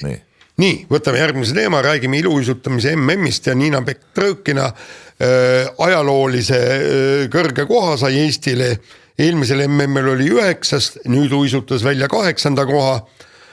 Et kõik on timm ja nüüd üks Eesti naisiluuisutaja saab võimaluse osaleda siis olümpiakvalifikatsiooni võistlusel ja äkki me saaksime nüüd 2 uisutajat olümpiale. Vaatasite ka või? Ma vaatasin. Ma otse ei vaadanud, ma tulin saada, ma vaatasin hommikul. Ma vaatasin otse. Ma otse ei vaadanud, ma vaatasin hommikul esimese asjana seda. Mis juhtunud? Mul oli üks asi ja siis ma ei saanud otse vaadata. Nii. Aga ma vaatasin hommikul esimese asjana. Ei ole seda spordi huvi, sellel tasemel ikkagi. On küll, ma räägin esimese asjana ja minu arust ikkagi väga vägev, okei. Et see sõit ei olnud võib-olla nii võimas kui EM-il.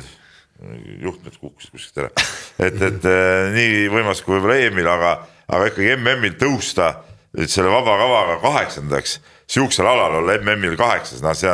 See on ikka väga vinge asi ja sealt ilmselgelt reservi veel jäi, nagu ütleme. Ja reservi jäi, aga reservi ei jäänud palju, sest tegelikult kui ta oleks selle 208 punkti sõitnud sama hea kava kui EM-il, siis ta oleks saanud ainult 5. koha. No ainult.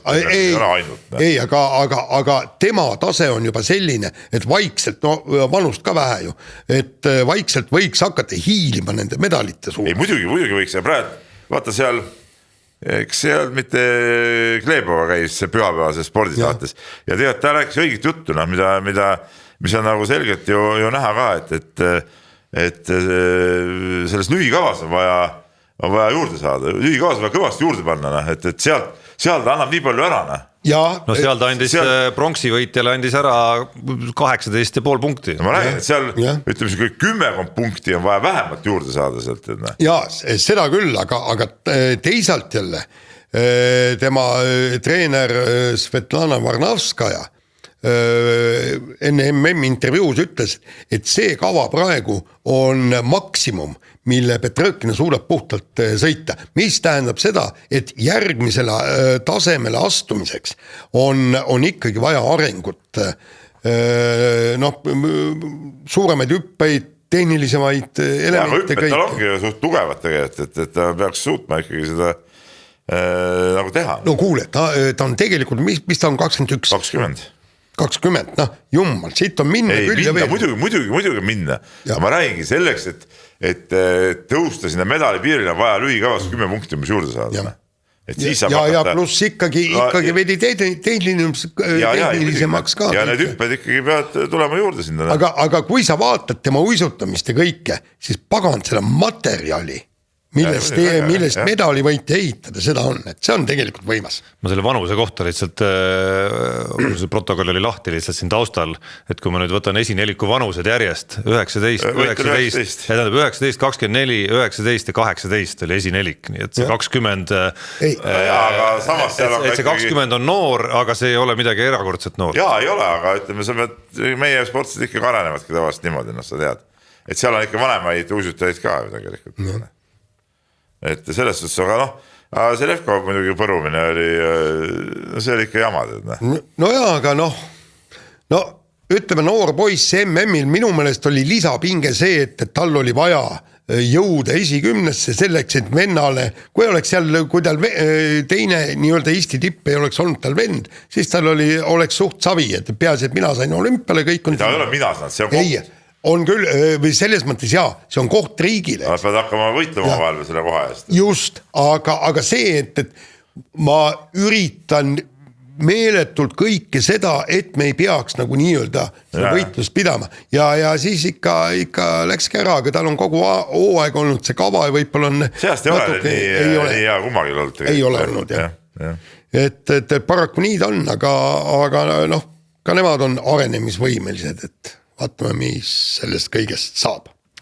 Nii, aga selle saatuse lõpetuseks jääme talispordi juurde, aga läheme suusatamise juurde ja kui me vaatame nüüd ikkagi mustvalgel faktidele otsa, kas peame ütlema, et lõppeva suusahooaja Eesti parim suusataja on ei keegi muu kui Henri Sildaru, vähemalt kui suurvõistluste kohtade järgi hinnata, siis Henri Sildaru rennisõidu maailmameistrivõistlustel eelmisel nädalal sai 6. koha ja sellele ei ole vastu panna ei murdmaa, laskesuusa, kahevõistlejate, suusahüppajate leeris mitte kellelgi. No aga see on reaalne fakt. Ja ütleme nii, et pargisõidus oli ta 11, kui me võtame MK tulemused, siis kellel seal midagi vastu, jah, kahevõistlejal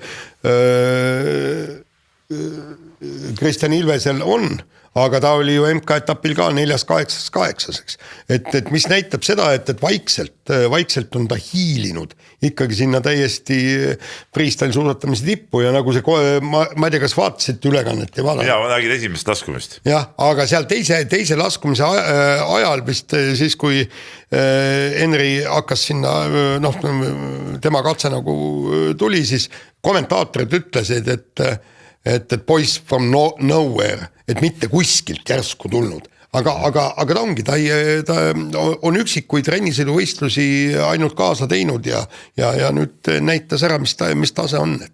No aga ma tahaksin öelda seda, et see Henri Sildaru selline sõit või sellise tasemel jõudmine, see näitab tegelikult nüüd Tõnis Sildaru treeneri taseme ikkagi ära, et kui ta viis kõigepealt Kelly üles, võib öelda, et imelaps ja kõik nii ja naa, ma ei tea, kas nüüd siis 2 imelast sealt ühest perest välja on tulnud, et ilmselgelt ikkagi Tõnis oskab neid nagu üles viia, midagi ütelda ei ole, et see on, kui sa oled kaks sportlast viinud juba sellise tasemele, siis see on ikkagi treeneri taseme näitaja. Ja kui suures temal ei ole minu teada seda treeneri kutset vist veel, et minu meelest sellega tuleks tal anda automaatselt mingi 6 tase vähem. 6 5. No 5 tase ei saa. Aga jah, et ma ei tea, kuidas selle alasel, ma saan aru, et siin pole sellised koolitusi või siin Eestis või kus see üldse, ma ei tea kujuta ette, kus selle alase treeneri kutse jaoks mingeid vajalikke asju teha, aga ja kes seda eksamit siis suudab üldse teha, ma arvan, polegi pädevat inimest, kui ta ise ju kokkuvõttes, et aga mina ütlen küll, et see on nagu, et siin on vaja nagu kõvasti treeneri poole nagu vaadata, et kõva värk. Aga huvitavam küsimus on ikkagi, et kui realistlik on siit veel nüüd samm edasi astuda? No kuule, vaatab noor ta on, miks ei ole siis? Ei, no ka seal on sama teema nagu iluuisus, et aga seal oli ka mingi 30 aastane vana. Võitja oli 18. Jaa, seda küll, aga seal oli ka mingi 30 aastane vend oli seal suures mängus. Et kui ikkagi vaatad neid tüpaatid. Ei, seal on vanemaid, seal on rohkem vanemaid. Seal on rohkem vanemaid, ma räägin. Seal osad olid ikka sellised vanad ja suured mehed, vaata, tema on nagu selline nagu täielik poisiklutt ikka alles. Ei no jaa, aga siin ongi nüüd jumal tänatud, et ta sai nüüd EOKB taseme stipendiumi. Aga küsimus, et kui Tõnisel pole seda, kas Tõnis ei saa seda treeneri palka siis? Vot ma ei tea. Ma ei kujuta. Ma ei tea, oled aega, pole seda lugu teinud juba sellest. Ei, mul ei ole isegi päädunud praegu.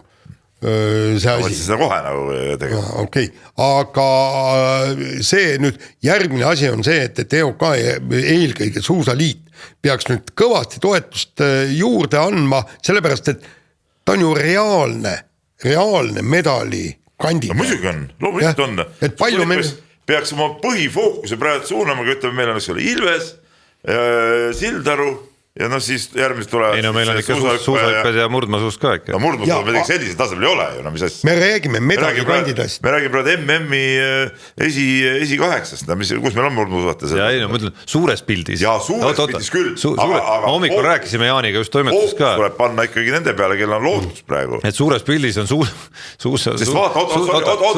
Suusaliidu haldusalas äkitselt päris õitsev aeg tekkinud. Ma saan aru, et paljudes valdkondades mitte küll liiga palju sellepärast, mida nad ise teinud oleks, aga Sildar on hea näide sellest. Sest mõelge sellele, kui mitu kanadalast oli seal rennisõidus tipus, eks ole, palju nad ameeriklased, olümpial nad ei saa ju kõik peale. Ei, Sildarust eespool ei olnud ühtegi kanadalast muidugi. 3 ameeriklast ja 2 uusmeremaalast olid tast ees. Aga finaalis vaata, kui palju need oli. 5 kanadalast. Konkurents igal juhul nagu õredam tuleb. Ei no konkurents on selgelt, kui sa punktegi vaatad on ja Kelly kogemustest me ju ka näeme ja nende võistluste jälgimisest, et see ei ole nii tihe nagu ma ei tea, suusahüpped või laskesuusk näiteks. Ehk siis kui sa seal kerkid teatud tasemele, siis sa võid, ma ei tea, 10 aastat rahulikult korjata kulda ja karda. Ja ei, ma ütlesin ka olümpiakonkurents on õredam kui sellel MM-il või mõnel muul sellisel. Ja tähendab, ma saan aru, kui raha oleks palju, siis ei oleks vahet. Sildarule 1 miljon, Ilvesele 1 miljon, suusatajatele 1 miljon ja kõik nii, aga paraku meil seda raha ei ole ja nüüd tuleb otsustada, kellele anda suurem pott ja kellele väiksem pott. Ja siin on ilmselge, et Sildaru peaks seda nii-öelda finantsi ja Ilves ka ja siis kui Kelly Sildaru oma põlve terveks saab ja olümpiale pürib, siis talle ka, et nemad on meie reaalsed medali võitjad. Muide, siin on üks huvitav nüanss on veel.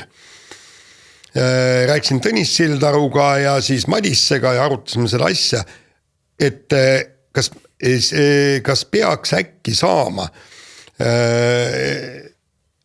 Sildaru 2 toetust. B on selle rennisõidus. Ei, oota, aga mis sa naerad? Mis sa jamad? Et siis näiteks... Erinev alad ju. Ei no, et siis näiteks, antud juhul ei ole seda näidet küll, aga ei, kas ei ole või? Kas Tuuli Toomingas ei peaks ka 2 saama või? Miks? Ühe toetuse sai eelmise aasta teatesõidu eest ja teise sai selle aasta individuaalis. Praegu on põhimõtteliselt nii, et sama hea, kui ütleme, oleks suusahüppaja ja laskesuusataja või? Ei, kust otsast? Mõlemad on freestyle suusatamist. Oota, erinevad kohad, erinev varustus, erinevad treeningpaigad. Minge metsa. Oota, stopp, Tarmo. Ja Jaaniga nõus igades. Sa ühte asja mäletad, mis toetusi sai Katrina Leis pärast olümpiat? Ei mäleta. Ei mäleta, ma võin sulle öelda. Ühe A-kategooria toetus olümpiavõidu eest, võistkondliku eest ja siis veel C-kategooria individuaalse pronksi eest. Aga see ongi imelik. Ei ole. Miks? Ei, mis loeb ikka see nii-öelda nagu kõrgem toetus. Ei, miks? Erinevad alad. Minu loogika küll ütleb, et need ei peaks nagu omavahel akumuleerima. Siis selle loogika järgi peaks Tuuli Toomingas 2 toetust saama. Jaa, aga miks mitte? Ei, absoluutselt, ma olen sellega nõus. Naiskonna toetus pluss individuaaltoetust. Absoluutselt, ma olen täiesti sellega nõus. Aga näiteks, kui on sportlane, näiteks laskja... Ma ei ütleks, et me nii rikkad oleme praegu. Kui raha on, siis muidugi võib anda. Jah. Nii, aga laseme kõlli. Nii läheme kiirvaemängu juurde ja Narva okimeeskond korraldas korraliku möllu pärast finaalkohtumist, sellepärast, et dopingukütid tulid neid testima ja sealt hakkas tulema musta ja valget ja kõike ja tegelikult see Vene värvikas keel, mis sinna dopingukontrollide poole kõlas, et see oli olnud ikka päris raju. Aga mis nad tulevad siia? Tulevad siia testima, tulevad riietusruumi. Narva julgevad tulla või? Ei, no mäletad, kui Tõnisson ütles, mis nad tulevad meie õue peale kaklema. Ja lasi veel parvega. Ei, no nad olid ikkagi emotsionaalselt pinges, Peep, sa ei mõista. Olid, härra Kuulov teab. Tema vana spordimees. Tema teab, ise äske pinges olnud. Jaa, aga tegelikult seal oli üks huvitav nüanss ka, mida nad rääkisid. Üks on see, et nad said ju tappa, eks narvakad said tappa, olid tõesti pinges, solvunud, pettunud, kõik niimoodi. Läksid riietusruumi ja seal nagu öeldi, et hokimeeskonnal on teatud protseduurid. No ilmselt sul on ju korvpallimeeskond ka, kui te näete riietud nii. Ja siis olid lihtsalt see dopingukontrollid olid sealt sisse lennanud. Ja, ma räägin sulle, meil oli hooaja alguses oli ka peale Taltekiga mängu oli ka dopingukontrolli, 2 meest olid dopingukontrolli ja aga see ongi nii, aga seal teistmoodi ei saa, nad tulidki meie koos riietusruumiga, mina ka ei teadnudki seda on alguses ju, et meil on ka niimoodi, et meeskond läheb riietusruumi, siis treenerid lähevad alles sisse, eks ole, kes see on, siis mulle öeldi kõrvalt soojasti kiiresti, et need on dopingukontrolli, et nad ma tean reeglid, et nad peavad juures olema, siis ei olnud nagu küsimust, eks ole, aga ega seal ei saa niimoodi, Nad lähevad ennem riietusruumi ja siis need tulevad järgi. Ei, ma saan kõigest aru, eks, aga nemad ei tea, vaata, sina oled tark inimene, tead, et dopingukontrollid, neil on õigus tulla. Nii, aga see oli aprilli nali. Jah, aga kujutan ette, kui need narvakad, eriti veel püha viha täis kaotusest, kõik nii, nemad ei tea, vaatavad 2 mingit tüüpi tulevad sisse ja siis hakkavad veel seal midagi nõudma ka. Või see on huvitav, et kuidas tulevad sisse, meil oli niimoodi, nad ikkagi need kohe pärast mängu seal pärast kättemist pingi juures juba siis nad enam astuvad ligi, meil oli, ma mäletan, Kasemets ja Kupsas vist olid nemad ja siis nad juba sellest hetkest alates olid nagu nendega koos nagu tead, et see on nii, et meeskond seal peab mingid kõnekoosolekut, siis järsku astuvad sisse, et päris nii see ei saanud olla. Ega me antud juhul täpselt ei tea seda ka. Ma ei usu, et sa seda teistmoodi olla. Ma ei usu seda. Ma arvan, et Eesti antidopingu mingid inimesed ja need proovivõtjad on nii kogenud inimesed, et vaadad, et seal need mingid jura tegid, no küll seal ikka kõik oli ja lihtsalt need okimehed lihtsalt ei taht kuuldagi mingist sükst asjast. Ja tulemused ei ole vist ka teada või? Ei no sellega läheb veel aeg. Aga teine asi on ju see, et tegelikult seal Narva ja seal piirkonnas ongi kehtivad teised reeglid, teine elustiil, ma käisin ju Narvas mingit jalgpallimängu vaatamas, no just, et teha reportaaži, kuidas see igavest punkvärk, noh, istmed olid, on ju, siis tulevad ette 2 taati, on ju, eks, rahulikult võtavad ajalehe, panevad teineteise vahele, võtavad siis välja pudeli viina, mõnusalt löövad korgi lahti, 2 klaasi, väga viisakalt olid kõik need, mis need on 6 kandis või 2. Aga see on vilu ju, see on selge, see peab soe rohkem. Ei, absoluutselt, siis leib, pekk ja hapukurk oli kõrval ja asusid pudelit lahendama, vaatavad mängu ja siis muidugi, mida aeg edasi, rohkem nad seda kohtunikku sõimasid, eks, mõõla ja passoltad sinna, eks, kõik nii ja noh, no ongi, asjad käivadki nii. Ei, aga see on nagu ehe, nagu sa ju ei kujuta ette, et sinu mängul Keilas, vennad tulevad, võtavad tulge, meil on see 17. aprill see vennad seal mängid, tulge, ma võtan teile ühe pingi vabaks, panete sinna väikse putõlka ja hakkate seal timmima. Jah, aga sa kummolgu ka ikka. Kummi saab ka, tulete või? See tugitoolidesse sinna. Võime sinna ka panna kohe. Kuhu sa paned need? Sul ei ole seal ruumi. No kuule, küll ma, kui sa Tarmo tuled sinna viina viskama Jaaniga, küll ma selle jaoks ruumi leian. Oleme kokku leppinud, eks ole, väga hea, tulete kohale. Ai kurja, jah. Mul lihtsalt selle teema lõpetuseks oli nagu siis vastusoovitus on dopingu küttidele, et no lähed, kuidas öeldakse, et parafraseerides kuulsaid väljendeid, kui lähed Narva, siis käitu nagu oleksid Narvas, ehk siis kui need hokimängijad on emotsionaalselt pinges selles olukorras, siis ole ka emotsionaalselt pinges, ehk siis see puudutab nii keelekasutust võib-olla ja noh, ütlesi ühesõnaga võid ka ära jalutada sealt ja dopingukeelud tulevad. Kuule, või siis teine asi, võta lihtsalt, tähendab ühesõnaga, võta lihtsalt kast viina näppu, löö sinna riietusruumis lauale, poisid, kaotsite kahju, tavai, võipem nimenoska. Ja siis sellega ütles, et ma olen tegelikult dopingu kontroll ja viskan viina ära ja küll ma teilt proovid ka võtan. Ma arvan, et oleks... Purrus peaga, et dopingu proovi anda või? Ei, miks ei tohi? Jummal, ma... Võtta. Anda tohid küll, aga võtta ei tohi. Ei no, ärgus tema joogu. Aga ise peagi võtma, ja ma olen täiesti reaalselt Moskvas olnud judoturniiril, kui oli siis dopingu, no ühesõnaga need Vene reeglid nagu seal olid, lõpuks lasti mind sinna ka sisse, pandi kohe õllepudel pihku ja Bertelson ja Budõlin ja siis see oli üks Läti judokas ka ja pluss Põhjala ja suur külm kapp ja Staari Melnikut õlut täis, eks. Ja no, et põis ikka tööle hakkas. Ja siis vennad aga nööpisid ühe pudeli, ja siis dopingu arst pani ka ju, rahulikult pani õlli seal. Nii, ja võeti esimene pudel, teine pudel, 3. pudel, hakkas kõneks muutuma, 4. pudel ja kusjuures vennad ei tahtnud sealt enam ära minna, hoidsid põid kinni. ja mul on see õhtul ees on kõik see kirjeldus, kuidas see dopingu proovi võtmine lõpuks käis. Mehed olid ikkagi üsna niuke, noh, mitte kõige adekvaatsemad ja kui arst ütles ka, et see ei saanud purki kinni, ma ei mäleta, Bertelson, see ütles, pane purk maha ja tao jalaga see gaas sinna kinni ja nii see asi käiski. See on ikka päris äge. nii, aga meie vahetame teemat ja läheme rallimaailma telgitaguste juurde. Me siin kõik rääkisime Keenia ralli järel, kuidas ralliässad protestisid seal, tegid oma aktsioone, et kaitsta siis kolleeg Formood ebaõiglase trahvi eest, aga Ott Tänak on siin vahepeal kommenteerinud, et ei ole see mingisugune protest, et ärge rääkige mingist protestist. Me lihtsalt, tsiteerin, ei tundnud end praeguses olukorras piisavalt mugavalt, et finišis intervjuusid anda. No aga nii ongi. Sa kogemata tead, no jällegi me räägime sellest emotsioonidest, eks. Ja kogemata ütled mingisuguse F-tähega sõna või tont teab, mis sõna ütled välja. Või siis hakkad kiruma seal korraldajaid näiteks. Jumal, kuidas see Solberg jäi sinna liiva sisse kinni. Yeah.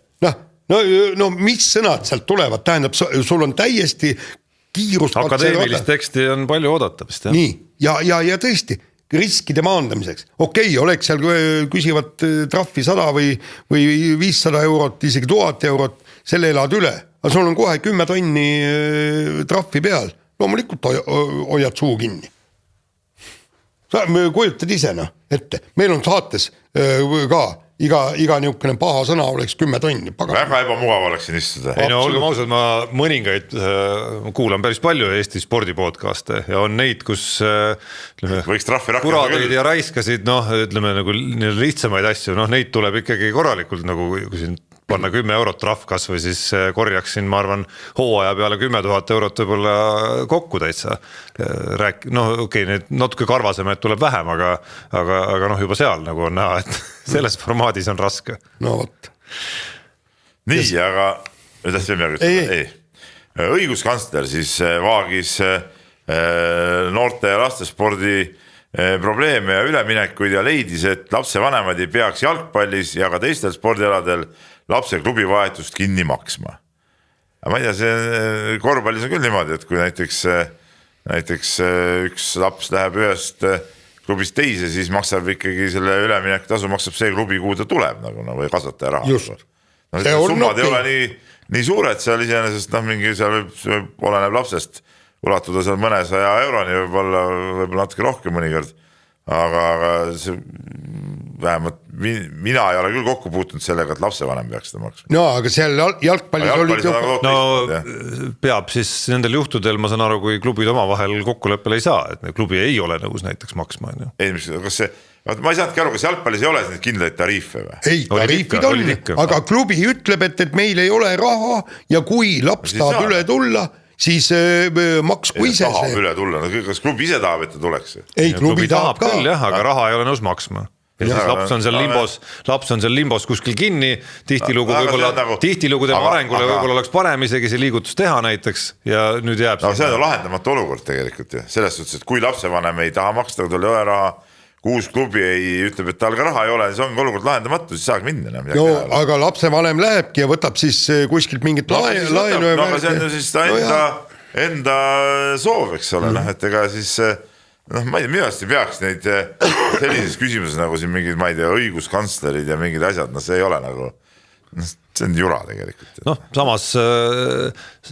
Samas ütleme, kui sa mõtled nüüd mängijate peale, kes, ja see on nagu kahesuguseid mängijaid teoreetiliselt ja praktikas ka, üks on seda sorti mängija, kes on tõesti siis talent, kes võib-olla kunagi esindab Eesti koondist ja jõuab välisklubisse ja nii edasi. Et selles samas loos, mis Gunnar Leheste vist kirjutas, oli ju, arutasid seal klubi inimesed ja jalgpalli inimesed ka, et üks võimalikke skeeme võiks siis olla see, et nende mängijate puhul see maksmise aeg, siis juba ma eeldaks, oleks summad vähe suuremad ka, liigubki sinna, kus see mängija siis nagu jõuab midagi ja muutub profiks ja seal hakkavad päriselt mingid rahasummad nagu liikuma. Ja teine pool on siis sellised, kellest ei tulegi kunagi profisportlasi, et kas nende puhul on see nagu rahaga ringi käimine üldse nagu põhjendatud. Ja teine asi ongi, seda alguses ei tea, nad kõik tahavad saada Ronaldodeks ja Messideks, aga selles mõttes on ka tõesti õige, et need üleminekusummad võiksid liikuda klubile alles siis, kui mängija kirjutab alla profilepingu. Ja siis on see 3600 eurot, võt sellest hetkest siis tuleb maksta teisele klubile. Nii, võtame järgmise teema ja räägime siis meie kõigi aegade parimast käsipallurist, ilmselt pole vist konkurente Mait Patrallile. Rio Bruno Brahmanis on ka seal ikkagi ja Tener Jaanimaga liigat ja asju, aga no sisust ikkagi üks parimaid võib küll ütelda. ja nüüd Eesti-Leedu mängus valikmängus ta ei osalenud, see selgus, naine ootab teist last, see oli üks põhjus ja siis mis mind ajendas ja miks ma just Patralile helistasin, temaga intervjuu tegin, oli see, et ma tahtsin teada, et milline on tema tulevik ja tema tulevik, nagu siis ütles, et tahab mängida praegu Saksamaa 3. liigas, tahab mängida seal veel, no ta ütles 42 eluaastane umbes, ehk siis 5 aastat veel. Praegu uue klubiga on ta 1+1 leping juba olemas ja tahab pühenduda treeneritööle, mis oli ka huvitav, eks ta hakkab juba vaikselt treeneritööd tegema, et rohkem nagu perele elatist teenida ja kolmas asi on see, et seob ikka ennast Saksamaaga, mis on noh, see on meie vaates kurb muidugi. Vaates kurb, aga noh, kunagi ei tea. Et sul on alati võimalus tagasi tulla, aga noh, kui sa oled oma elu nii kaua ja nii pikalt juba Saksamaal sisse seadnud, räägid korralikult saksa keelt, sul on suhted klubiga, sind tuntakse ja teatakse, sa teenid seal korralikku elatist ja nagu ta ütleski nii, et mul on võimalus treeneritööd seal palju paremini teha, kuna klubisid on sedavõrd palju. Et Eestis, noh, kuhu ta tuleb Eestis? Tuleb sinna Põlvasse. Kodulinn tagasi, naine 2 last, saab ta treeneritööd seal. Niisuguse korraliku palgaga, et peret... No sellise palgaga, nagu ta Saksamaal seal saaks, ilmselt ta ei saaks. Aga kas ta üldse saaks, nagu ta ütles, et treenerikohad on täis. Küllap ta kuskilt alustada ikka saaks, jah, aga ütleme, sellisel tasemel meest ära tuua, ilmselgelt peaks see pakkumine, mis Eesti poolt ükskõik mis klubist või alaliidust teele läheb, olema ikkagi oluliselt teisel tasemel. No mitte ainult rahaliselt, vaid ka kogu see nii-öelda komplekt, et millega sa tegelema hakkad, kellega sa tegelema hakkad, mis tingimustes sa tegelema hakkad. Just. Aga noh, loodame, et kunagi tuleb Eestisse tagasi, miks mitte Eesti koondise peatreeneriks. Miks see võiks olla nii-öelda sakslane? No eks see on nagu näha, kuidas ta minema hakkab, muidugi. Aga selle saateosa lõpetuseks või kiire vahemängu lõpetuseks siis tasub tsiteerida jälle Jaani, kes meie teemade drafti kirjutas ühe teema järgmise sõnastusega, jutumärgid algavad, mis toimub, Soome korvpallitreener NBA klubi eesotsas ma hakkan juba poole peal naerma, meie oma juhib Poola satsi, ometi alistasime me omal ajal Soome 91 jutumärgid lõppevad. No kas me ei alistanud Soomet 91-1? Ei loomulikult. No võt, mis toimub tõesti? Mis me nüüd selle teemaga või mis nüüd kooruma peab? Eile ma arutasin seal nii-öelda sporditoimetuses ja selge on, et kuidagi on see Soome saanud oma treenerite süsteemi meeletult hästi toimima, nagu räägivad, eks see Henrik Tettmann oli vist see, kes kogu selle süsteemi püsti pani ja see on tõesti ja meestel on ambitsiooni minna kõrgele, kaugele ja teha kõva tööd. Et kahetsusväärne, et meil on tõesti, meil on ainult üks treener väljas, palju on soomlasi väljas? No palju on? Ma ei tea, ma ei tea isegi umbes, aga seal ikka ei, no me teame, et on palju. No võta kas või Toijala ja kellega ta koos on seal Jaapanis ja nüüd NBA-s ja Euroopas ja kõik. Aga ma ei tea, palju Euroopas nüüd veel on, ma need 3 meest tean. Prantsusmaal oli ka, Prantsusmaa liigas oli ka üks treener, nime võin üles otsida, aga kindlasti meeru mulle üks sealt veel. Ja, aga see on ebareaalselt palju Soome kohta. Võta need mingid lätlasi ja leedukaid on kõik kohad täis, eks ole. Aga noh, ma ütlen, selles mõttes sa oleks saanud, ütleme siis paar kuud tagasi oleksid saanud sellele oma lause palju efektsemana kirjutada, et täna me ikkagi saame rõõmustada, et Heiko Rannula on liikunud ja seda teekonda nagu alustanud, et nädala vahetusel, olgem ausad, sai päris väärtusliku võidu ka, et seal tuli natukene üle noatera seal mitu mängu. Üks päris valus kaotus tuli kodus ka ette ja siis paar tükki saadi üle noadera kätte, aga see olemata küll näinud pikemalt neid mänge, aga see, et nad nüüd nädalavahetusel võitsid liiga liidrit võõral väljakul, see on juba päris korralik asi. Noh, tõsi seal, kui vaadata Rannule siis mängude graafikut edasi sealt, siis ka seal päris raske graafik vaatab vastu nagu põhiturniiri lõpuni, aga no on tabelis tõusnud, pöidlad pihku ainult, et tal väga hästi läheks seal. Jaa, absoluutselt. Sealt need uksed ju lõpuks saavad avaneda. 1-2 meest nagu hakkavad tegust tegema, hakatakse juba Eesti treenerite poole rohkem vaatama ka.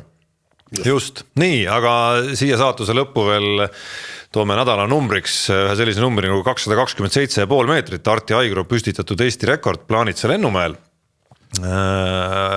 Päris uhke on vaadata neid lende, olgem ausad, mis küündivad sellesse klassi. Ma sattusin täitsa otsa seda võistlust vaatama ka, lendas ja nagu jäigi lendama. No ta ise on kirjeldanud ka, mis kaif see põhimõtteliselt seal lõpuks tekib sul, et ma ei tea, kas te seda Red Bulli hüppet olete näinud, mis tehti veel spetsiaalsel mäel, ma ei mäleta, kas see läks 300 kanti või? 300 oli, jah. Pöörane. Nagu Islandil tehti spetsiaalne niukene ühekordne hüppemägi ja tehti seal, aga võimast, tähendab, ütleme niimoodi, et miks ei võiks Aigro maailmarekordit kunagi püstitada? Miks mitte? Ei, muidugi. Aga nädala tsitaat läheb ikkagi Taebla valla spordiklubi esindajale Enn Kergele. Õhtuleht tegi päris tänuväärse töö ära, helistas läbi kõik jalgpalliliidu liikmesklubid siis, kõiki vist päris kätte ei saadud. Aga sealt tuli kohati päris korraliku kulda ka, näiteks siis Enn Kerge suust, kes rääkis siis Aivar Pohlakust ja Ragnar Klavanist sõnadega, olen mõlemaga rääkinud, Aivariga rääkisin ja nüüd rõhuasetus. See noor kutt käis ka meil siin Läänemaal. Aivarit tunnen hästi pikalt, juba 30 aastat, nüüd rõhuasetus. Seda poissi ma enne isiklikult ei tundnud, aga meil on ühiseid tuttavaid. Aga mis see on siis?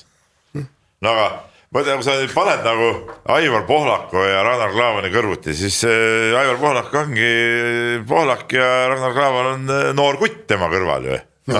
Või poiss, see on ju habe ka väga ei kasva ja juuksed ei kasva ja minu arust selles väljenduses ei ole midagi sellist taunimisväärset. See õiglane hinnang nagu. Ei, aga kus see taunimine oli? Ei, ma ei tea. No sul nagu tundus, et sa nagu kuidagi nagu võtsid seda niimoodi. Vastupidi, just väga tabavalt öeldud. Tabavalt öeldud, okei. Ja teine asi on ju see, et kui sa vead ikkagi oma väikelinna või Alevi klubi, eks Taeblateks, see on sinu jaoks oluline, kõik see, Aivar Pohlakut oled siit-sealt näinud, aga kus sa pead üldse teadma, kes see Ragnar Klavan on, mingi Viljandi Jorss. Ta mängis ju välismaal ka enamikku oma karjäärist ikkagi. Just täpselt, et asja mul sellest mingisugusest Hollandi või Liverpooli jalgpallist. Tähtis on Taebla jalgpall ja jumalast õige. Ma kiiresti guugeldan, kes see mees on, kes niimoodi rääkis. Sa peaks ometi sinu kandi mees, Taebla on ju pole kaugel ju vasalemast. Kes see...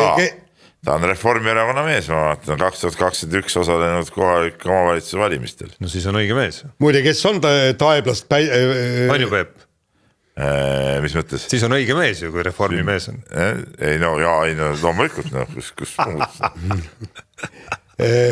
see oli hea praegu, Peep, tunnista. Ei, mis sai. Nalja võib ikka teha. Kes on multimiljonär sportlane, kes on Taeblast pärit? Viktoriini küsimus. Ameerika jalgpallur või? See, mis ta oli meil? Roos või? Jah, Mihkel Roos.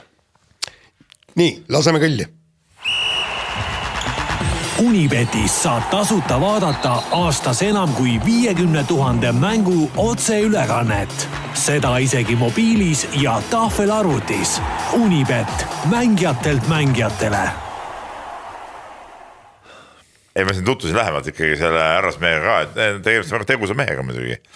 Kehaskasutuse õpetaja, eks ole, olnud või töötab siiamaani või toona valimiste ajal töötas vähemalt Martnas ja Taeblas.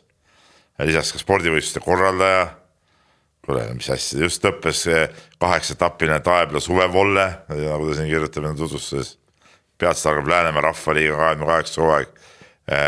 Harrastussportlased, kus osalevad korv, võrk ja jalgpallis. See on maasool, ma ütlen, Tarmo, sa saad naerad. Ma ei naera üldse, ma ei vaidlusta seda kuskilt otsast, ma arvan, et on. Valimisel sellest, et valla paremaks võimalus spordiga tegelemiseks. Ma arvan, et võtab mütsi maas üks mees. Absoluutselt. Ei, absoluutselt, kui ma ütlen tõsiselt, absoluutselt. Täitsa kõva. see info pärines 2021. aastast. Nii, aga ennustusvõistlusest rääkides siis väga palju rääkida ei sooviks, Peep, sa ei juhi. Ahah, mis siis sai? Eelmise nädala saldo oli siis selline, kus Jaan sai pihta 3-2, selle, et Kalev Cramo juba Liepajas võidu ära vormistas tänu Läti kohtunikele ja teiseks, ja teiseks, et Niina Petrõkina sai siis MM-il esi-8-sse. Napilt ta tuli, aga tuli. Peep sai ka selle eest punkti ja mina jäin nullile. Ilustuspetsialistid ikka teavad. Kõik me eksisime Eesti jalgpallikoondise osas, ehk siis ei ennustanud Eestile võitu Kišinjovis Moldaavia üle.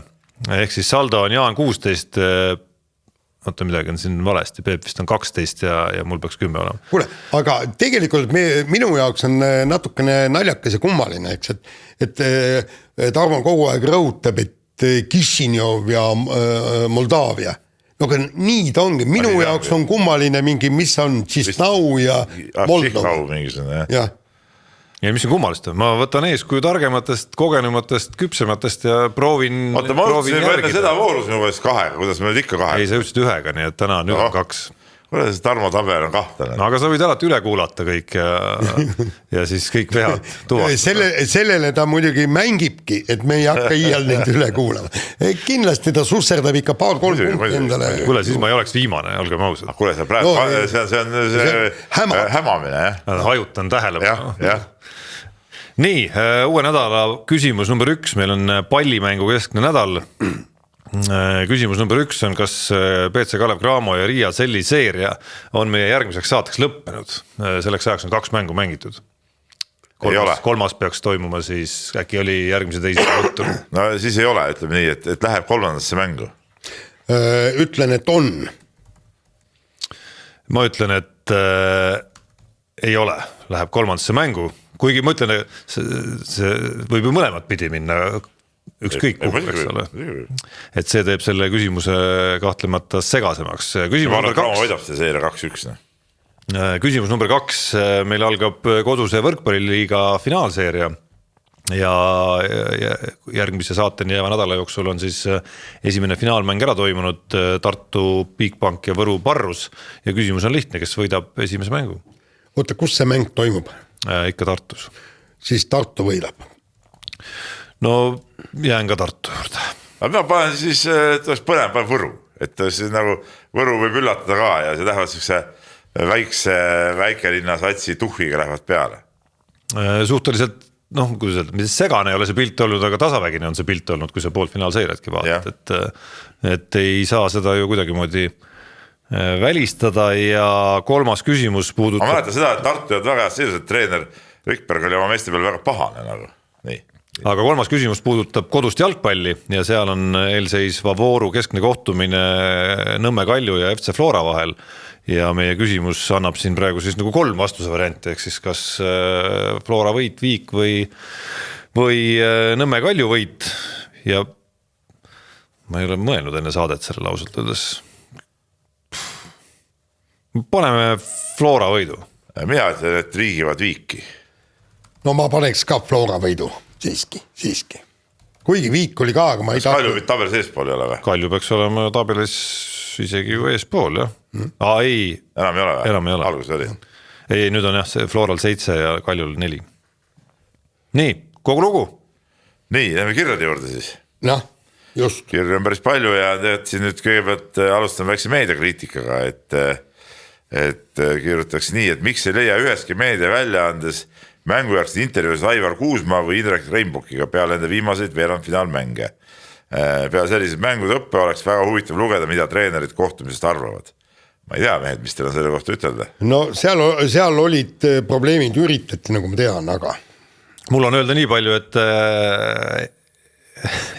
eile ka toimetuses esitasin tellimuse, küll mitte mõlema suunas, vaid Aivar Kuusmaa suunas, kelle puhul see seeria saab läbi või tähendab sai läbi ja selle lõpu kohta oleks väga tahtnud ka mina kommentaare lugeda. Ma ei taha minna sellesse rubriiki, et rohi rohelisem ja edasi, aga Tarmo, lähme ajas 15 aastat tagasi või 20 aastat tagasi.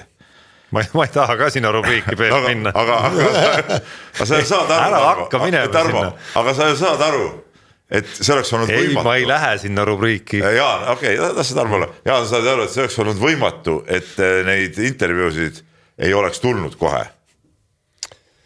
Noh, Kuusma, vaata, Kuusma kui treener, ta on täiesti äraarvamatu. Ma lähen kohe siit veel edasi ka, nii. Ja, et kui oleks Kuusma olnud peatreener, siis ma ei tea, mis oleks, aga see, et ei oleks üritatud või midagi, no see oleks olnud võimatu. Teine asi on see, et olles ise olnud ajakirjanik pikki aastaid, olema, no meenutage, oli see Balti liiga ajad, eks ole. Ma olen käinud vist Tarmoga koos sinuga, sõitnud Ventspilsi, ma arvan, need võis olla ka veerandfinaalmängud. No, oli elementaarne sõita kohale ja ausalt öeldes ma olin 101% kindel, et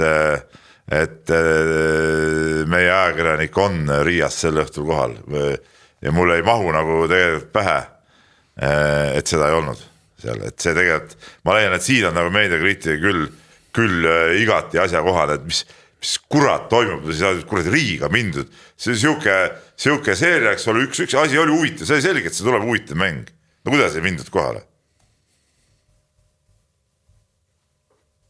Punkt. Mehed, kes nüüd kuulasid, siis Jaan Martinson kehitas õlgu ja Tarmo lihtsalt ei leidnud endas neid pallikesi, et vastata sellele küsimusele. Ei no mis sa siin vastad, noh, selles mõttes, et ma arvan, et ma esimese kommentaariga juba osaliselt vastasin. Need on kaks sellist asja, noh ütleme ühe, okei, ma saan aru, et kõrvata muidugi ei tea olla nagu kriitiline, eks ole, aga no ma tõesti mõtlesin selle asja peale kohe, mul tundus see nagu väga imelik. Nii, no siin keegi Rein on saatnud nüüd küsimuse, ma ei tea, see on 100 korda nagu kuidagi nagu läbi käinud, aga no okei, ma loen selle siis veel kord nagu ette ja siis vastan ka, et ütleks, et ma siin omi asju nagu ei menetle, eks ole. Et saadan küsimuse, mida pole vist saates kõlanud, aga mis tutvusringkonnas olnud korduvalt teemaks. No minu arust me sellest rääkinud, aga okei. Andres Sõber on Kalev Kruusi saates rääkinud Peebu suunas pahaselt, kuidas Keila KK on pidanud 3 kodumängu Märjamaale või Rakvele kolima, sest Peep ei ole nõus vastu tulema Kuulbeti trenni erakordselt Keilas teise saali viima. Ja siis küsimus, et Peep, miks ostusid mitte vastu tulla? Ja vastus on nagu lihtne, vastust me oleme ka rääkinud avalikult ja igalt poolt, et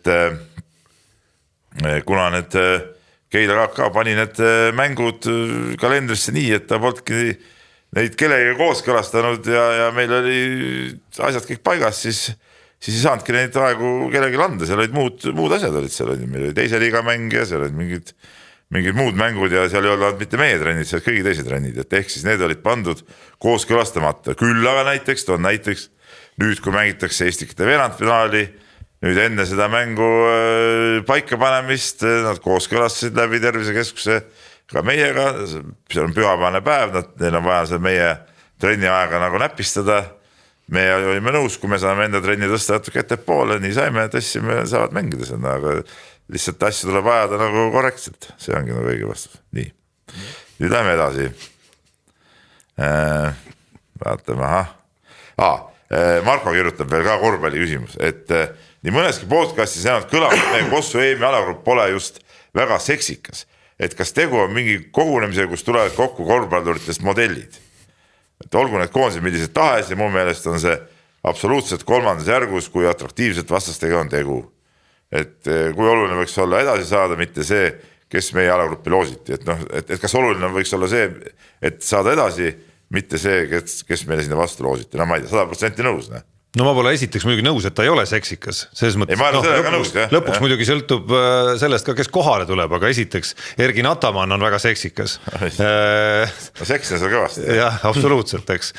Teiseks, kui Lätil tuleb veel Borsingis ka, siis on kindlasti seksikas ja no Jokic on kahtlemata veel nagu kõige seksikam. Jah, nii on. Nii, Papa Moose kirjutab ja küsib sponsorluse kohta. Kas ajalast on teada fakte, mil keegi eraisik on olnud võistkonna sponsoriks ja selle eest on tema ees ja perele nimi sponsoreeritava võistlusvormil olnud a la Jaan Tamm. Kas see on kehtivate reeglitega üldse kooskõlas? Ja küsimus ka Peebule, et kui suure rahakotiga peaks tulema uksele koputama, kui keegi selline kröösus tahaks oma nime tema korvpallimeeskonna võistlusvormile. Ja mis vormile, ma sekkun korraks enne, mis see vorm on ju nagu kukesupp nii-öelda. Ma tahan nimi sponsoriks saada. Mina, Tarmo Paju, tahan saada Keila satsi nimi sponsoriks. Tarmo, tahad jah? Selge. Praegu avalikult kõik kuulsid, Tarmo tahab. Ei, ma tahan. Küsimus on, ütle hind ja siis ma vaatan, kas mul on nii palju raha. 150 000 ja tuled. Aga ütle, kas... Siis ma pean kodu maha müüma. No müü, sa tahtsid tulla ju. Sa tegid ametniku ettepanek, sa tulla ja nüüd müü maha kodu. Kuidas see kõlaks siis? Keila Tarmo Paju. Tarmo Paju nimeline Keila meeskond. Jah, just. Kuule, kunagi oli ju Vladimir Lits Lenini nimeline linnahall. Muidugi oli. Sofoos tehnikum. Kiirove nimeline näiteks Kaduri kolhoos näiteks. Mis siis ole siis Tarmo Paju nimeline Keila korvpallimeeskond. Mis see on siis? Nii et tavai. Tarmo Paju, hüüavad Keila fännid. See on lepingusse sisse. Mis on siis? Miks ka mitte, paneme su laulu sisse igale poole, nii et ma ei tea, mis nüüd proua kodus ütleb, aga tuleb hakata asju pakkima. Ma annan siis teada, kui müügis läheb. Aga tulles tagasi selle küsimuse nagu esimese osa juurde. Ma ei mäleta, et oleks nüüd, et keegi nüüd mingi suure sponsorina oleks nimeliselt pealnud. Küll aga on, vaatavad selliseid asju on rallimehed kasutanud, kus pannakse rohkem annetajaid ja siis need nimed pannakse kõik nagu autod. Tagatiival oli ju, kas oli Virvesel äkki vist? Ja on tegelikult mõnikord on ka siuksed süsteemid, et kui sa ütleme mõne võib-olla siukse suurema ärimehega saad nagu kokkuleppele ja siis ta lihtsalt otsustab, et millise oma ettevõtte tahab nagu siis reklaamiks nagu panna, eks ole, see on nagu, ta ei pane oma nime küll, aga et millise ettevõtte näiteks, et siukseid variante, ma usun, et on päris palju olnud. Nii. Jaanil on muidugi, ma jäin mõtlema, et Jaan läheb pensionile varsti siin ja ütleme, seda mammonot on kogutud ka ikkagi kõik need Kristiina raamatud ja asjad. No. Keila Jaanid või... Aga Keila Martinson võtame viimasena siis Marko kirja ja ta on siin võtnud siis teemaks ERR-i ja ERR-iga selle sporditoimetuse ja räägib, kuidas ERR-i sporditoimetuses on nagu levinud siis selline nähtus, et adekvaatne kriitika ja ise mõtlemisvõime on justkui nagu tabuks muutunud ja räägitakse ka sellest pidevalt, kuidas on üks õudne suur kannatamine, et küll meie sportlased peavad ära kannatama, kuna ta on, ma ei tea, eduseisus ja siis kui näiteks, kui oligi jalgpall, eks ole, et kui lõpuks kannatati ja vastajal ikkagi värava, siis kommentaatorid hakkavad õigustama, et aga siiani ju see senine taktika õigustas ennast ja nii edasi, eks ole, et põhiline ongi see, et ollakse nagu liiga hirmsasti nagu enda sportlaste poolt ja see kriitiline pool nagu kipub nagu ära kaduma. Kuidas teile tundub, just eriti ka ma mõtlen ka pallimängude vaates nagu, jätame laskuvõtme praegu kõrvale, millest on väga palju räägitud. Ja eks ta tegelikult on et no küll, aga kaaskomentaatorid on aeg-ajalt ikka andnud kõrvale ka korralikult kriitilist vaadet sinna. Aga teine asi on see, et spordiülekandes hakata seda hetke momentil selle järgi mingit kriitikat või kuskil midagi tegema. Puudub siis see nii-öelda kunagine spordiprisma ehk siis probleemsaade, et sealt on. Ei, eks sa kommentaaris saad omast käest, sa saad päris palju ikkagi, kuidas öelda, tegelikult sellel sõnal, mis sealt sinu kommentaarist tuleb, on päris suur jõud, olgem ausad, eriti selliste väga suuri masse haaravate ülekannete puhul. Mõtlen olümpiaülekandeid näiteks on ju, et kas sa seal sõnastad, mäletad, kunagi oli see Astrid Kannel vist seal olümpial sõudebaasis küsis esimese küsimusena, et mis siis kullast puudu jäi, eks ole, seal tulid Jaanson ja Hendrikson ja olid surnud peaaegu põhimõtteliselt, et seda, kas sa nii-öelda klaas on pooltäis või pooltühi, kas sa rõõmustad, ma ei tea, olgu ta 2. koht, 4. koht või 9. koht, kas sa nagu rõõmustad selle üle või sa pigem kurvastad selle üle, et sellel on päris suur jõud iseenesest, ilma et sa peaksid minema väga sügavasse analüüsi. Ja, aga vot seal ongi see, et ajakirjanik nagu kujundab nagu üldsuse suhtumise just oma kommentaaride sellega, aga ta tõesti minu meelest ei saa nagu olla väga ülevoolav, aga ajakirjanikul on võim, nagu ma olen kogu aeg igal pool, kus ma sellest olen rääkimas käinud, toon ühe näite. Kui Kristiina Šmigun Vancouveri olümpial hõbeda võitis, siis ajakirjanikul oli võimalus panna 2 pealkirja. Need mõlemad olid tõesed. Üks oli see, et Kristiina võitis hõbeda ja teine Kristiina kaotas kulla. Kusjuures sinna kõrvale pildid. See, et kui Kristiina on ääretult pettunud, et ta, kui see Charlotte Kalla siis aja üle lõi, tõesti mossis all pikali, paned selle pildi kaotus kulla. Kõik on õige, mitte midagi valeti oleks. Või siis võitis hõbeda ja panna poodiumi pilt, kui ta hüppab, hõbe kaelas on juba maha raunenud. Mõlemad on õiged, aga võt sellega sa nagu teed tast kas võitja või kaotaja. Nii lihtsalt see käibki. Mul lihtsalt ära ei unustaks mulle, kui konkreetselt ülekannetest rääkida ja kuna küsimus oli ka ERR kohta, siis mulle sa küll ei tahtnud laskesuuska meenutada, aga mulle meenub konkreetselt see üks koht, kui ma mõtlesin selle üle vähemalt endamisi päris palju ja vist saates tuli juttu ka sellest, see oli see sama legendaarne 4. koha teatesõit. See oli nagu ühest küljest vägev eufooria, kui sa seda viimast ringigi meenutad seal, see oli, ütleme, kui sa oleksid nagu eiranud sõnu, mis viitasid, et me saame 4. koha, siis tunne oli selline, et me tõesti tuleme sealt medalivõitjana nagu ära, ja sellist kahetsust, et pagan meil jäi nagu see võib-olla üks elu paremaid võimalusi pronks kätte saada, medal kätte saada, see oli täitsa nagu null, et see oli üks hetki, kus ma mõtlesin selle üle just, et huvitav, kas see kuidas nagu õige on või et kas läks natuke liiga eufooriliseks või mitte. Samas see elamus oli nagu vinge, mis sealt kõik tuli kokku. Aga Marko, keda väga hästi ise tean, eks ole, estab selle küsimuse siia, et kas see, ütleme, see kriitika vähesus nagu nendes ülekannetes ja asjades ongi võib-olla tingitud ka sellest, et kardetakse oma allikatest ilma jääda, et ütleme selge see, et kui mõtleme loogiliselt, et ikka peame selle laskesust juurde tagasi tulema, et kui näiteks ERR-i inimesed või reporterid oleksid laskesuusatamises ülikriitilised kogu aeg, ütleme, ja tihtipeale tulemused ju ka tead nagu reaalselt nagu nõuavad, et siis neil võib-olla oleks väga raske neid ülekandeid ja sealt teha ja seda mingit sükest muud materjali sinna juurde saada, et seal võib tekkida see solvumise küsimus küll, see ei tohiks tead segada siuke asi, aga ma ütlen, see võib kuskil alateadvuses kindlasti mängida. Peep, me oleme sinuga me oleme pikka aega teinud ajakirjandust, me oleme olnud äärmiselt kriitilised, kohati, teinekord isegi liiga kriitilised. Nii, meiega on pahandatud, sportlased on pahandanud, treenerid on meiega pahandanud, aga mitte keegi ei ole suhtlust ära katkestanud ega lõpetanud.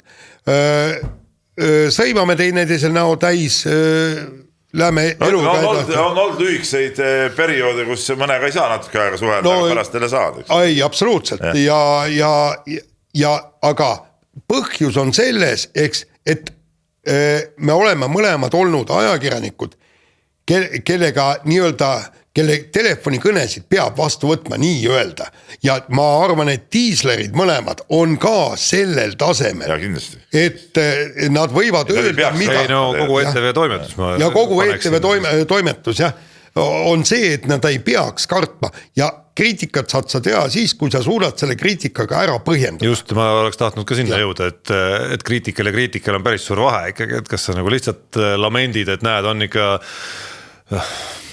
on ikka kott, ütleme siis niimoodi, sai, ma ei tea, 80. koha või ei saa siin nüüd siis nagu joostud piisavalt kiiresti või mida iganes sellist on ju, või sa räägid ikkagi nagu niimoodi, et sul on nagu pädevus ka hinnata natukene seda konteksti, seda, mida antud sportlaselt üldse on või võistkonnalt üldse on nagu alust oodata või eeldada, ma ei tea, kui sa paned Eesti jalkakoondise võrdluses kas või sama Rootsiga on ju, siis kui sa nagu hakkad päris jaanilikult seal igas ülekandes rääkima, et mis siis on, aga ei saa siin joostud nüüd nagu piisavalt kiiresti või midagi tehtud, noh siis see ju lõpuks ei ole adekvaatne, kui see eetrist tuleb sul kogu aeg. Ja ei no aga see ongi et see põhjus. Võime siin nagu ajada äärmustikuks seda mõnikord siin ja Jaani filtriga koos oskavad meie kuulajad võib-olla seda juba nagu kuulata ja suhestuda ka sellesse, aga noh mõttest ma usun saab aru. Jaa, aga saad aru, eks punkt 1, ma ei ole kommentaator, ma ei kommenteeri seda ja tegelikult eks ma aeg-ajalt teadlikult venitan seda kummi võimalikult pikaks, et lihtsalt noh, ühesõnaga olen paras nüffel. Nii, aga ja lõpetame sellega saate ära. Saade läbi, kuulake meid järgmine kord ja olge toredad. Mehed ei nuta. Saate tõi sinuni Unibet, mängijatelt mängijatele.